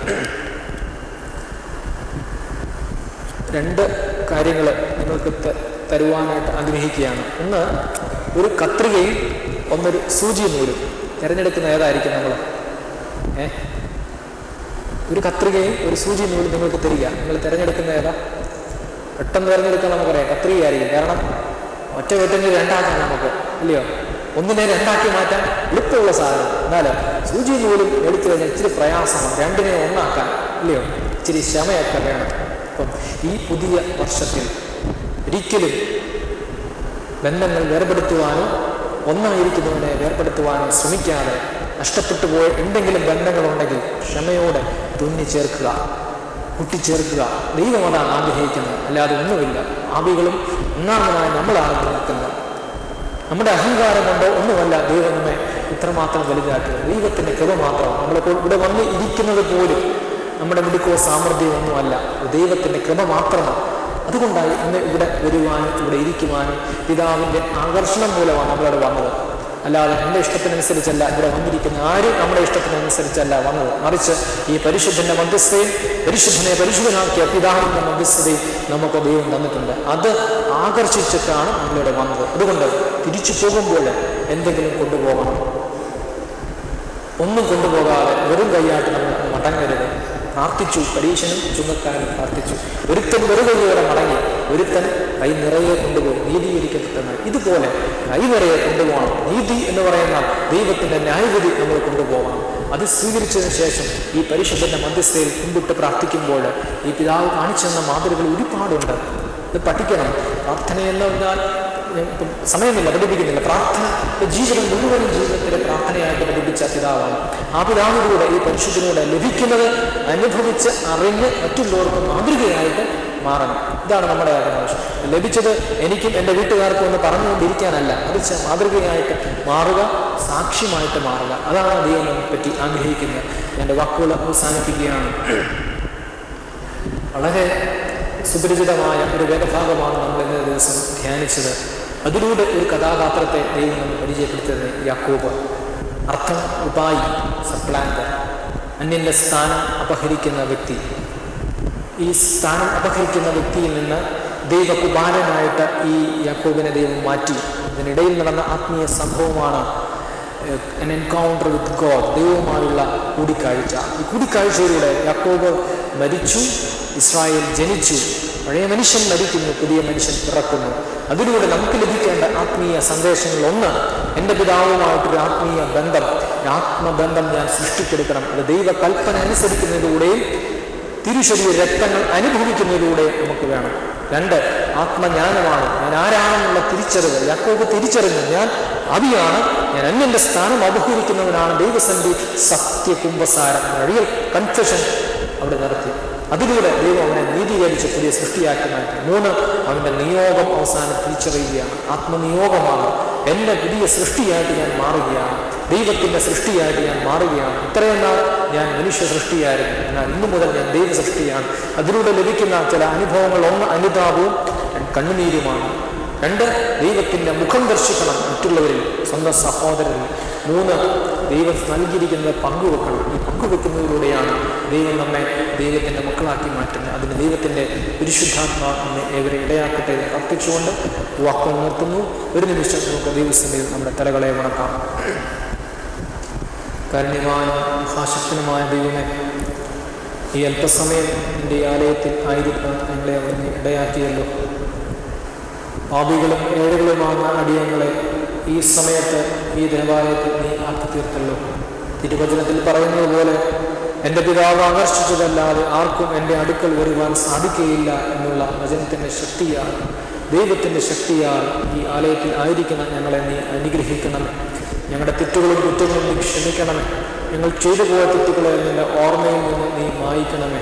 ആപാവസ്ഥയിലായിരുന്ന ഞങ്ങളെ ഉയർത്തണമേ. ചെയ്തു പോയ തെറ്റുകൾ ഓർമ്മയിൽ മായ്ക്കണമേ. നിന്റെ കൃപയാൽ ഞങ്ങളെ വഴി നടത്തണമേ. കേട്ട വചനങ്ങളെ ഞങ്ങളുടെ ഹൃദയനിരങ്ങളിൽ 10 പേരും 100 മേനിയായി നീ അവിടുന്ന് വളർത്തണമേ. അത് ഞങ്ങളുടെ ജീവിതത്തിന് മാതൃകയായി, തലമുറയ്ക്ക് മാതൃകയായി തീരണമേ. ഈ പരിശുദ്ധന്റെ മധ്യസ്ഥയിൽ അഭയം പ്രാപിക്കുമ്പോൾ ഞങ്ങൾക്ക് ലഭിക്കുന്ന അനുഭവങ്ങളെ ഞങ്ങളുടെ ജീവിതത്തിൽ അത് സാക്ഷ്യങ്ങളാക്കി മാറ്റണമേ. ഒന്നും ലഭിക്കാതെ എന്തെങ്കിലും ലഭിക്കുന്ന അനുഭവത്തിലേക്ക് ഞങ്ങളെ ആക്കണമേ. കണ്ണുനീരും പ്രാർത്ഥനയും ഞങ്ങളുടെ ജീവിതത്തിൽ ഉണ്ടാകണമേ. ഞങ്ങളുടെ ജീവിതങ്ങളെ ക്രമപ്പെടുത്തണമേ. ഇതായിരിക്കുന്ന എല്ലാവരെയും നീ അനുഗ്രഹിക്കണമേ. പ്രത്യേക ഞങ്ങളുടെ സഭയെ സമർപ്പിക്കുന്നു, ഞങ്ങളുടെ ദേവാലയങ്ങളെ സമർപ്പിക്കുന്നു, ഞങ്ങൾ ആത്മീയ ആചാര്യന്മാരെ സമർപ്പിക്കുന്നു, രോഗികളായവരെ സമർപ്പിക്കുന്നു, ഇവരെ ആയിരിക്കുന്ന മക്കളെ സമർപ്പിക്കുന്നു, വാർദ്ധക്യത്തിലായിരിക്കുന്ന മക്കളെ സമർപ്പിക്കുന്നു. എല്ലാവരെയും നീ പോറ്റി പുലർത്തണമേ. പ്രത്യേക ഞങ്ങൾ വാങ്ങിപ്പോയ ആത്മാക്കളെ ഇമ്പമുള്ള വർഗീയസ നീ ആശ്വസിപ്പിക്കണമേ. നിനക്കും നിന്റെ പിതാവിനും പരിശുദ്ധാത്മാവും സ്ത്രീ സ്തോത്രവും ഇപ്പോഴും എപ്പോഴും തന്നെ.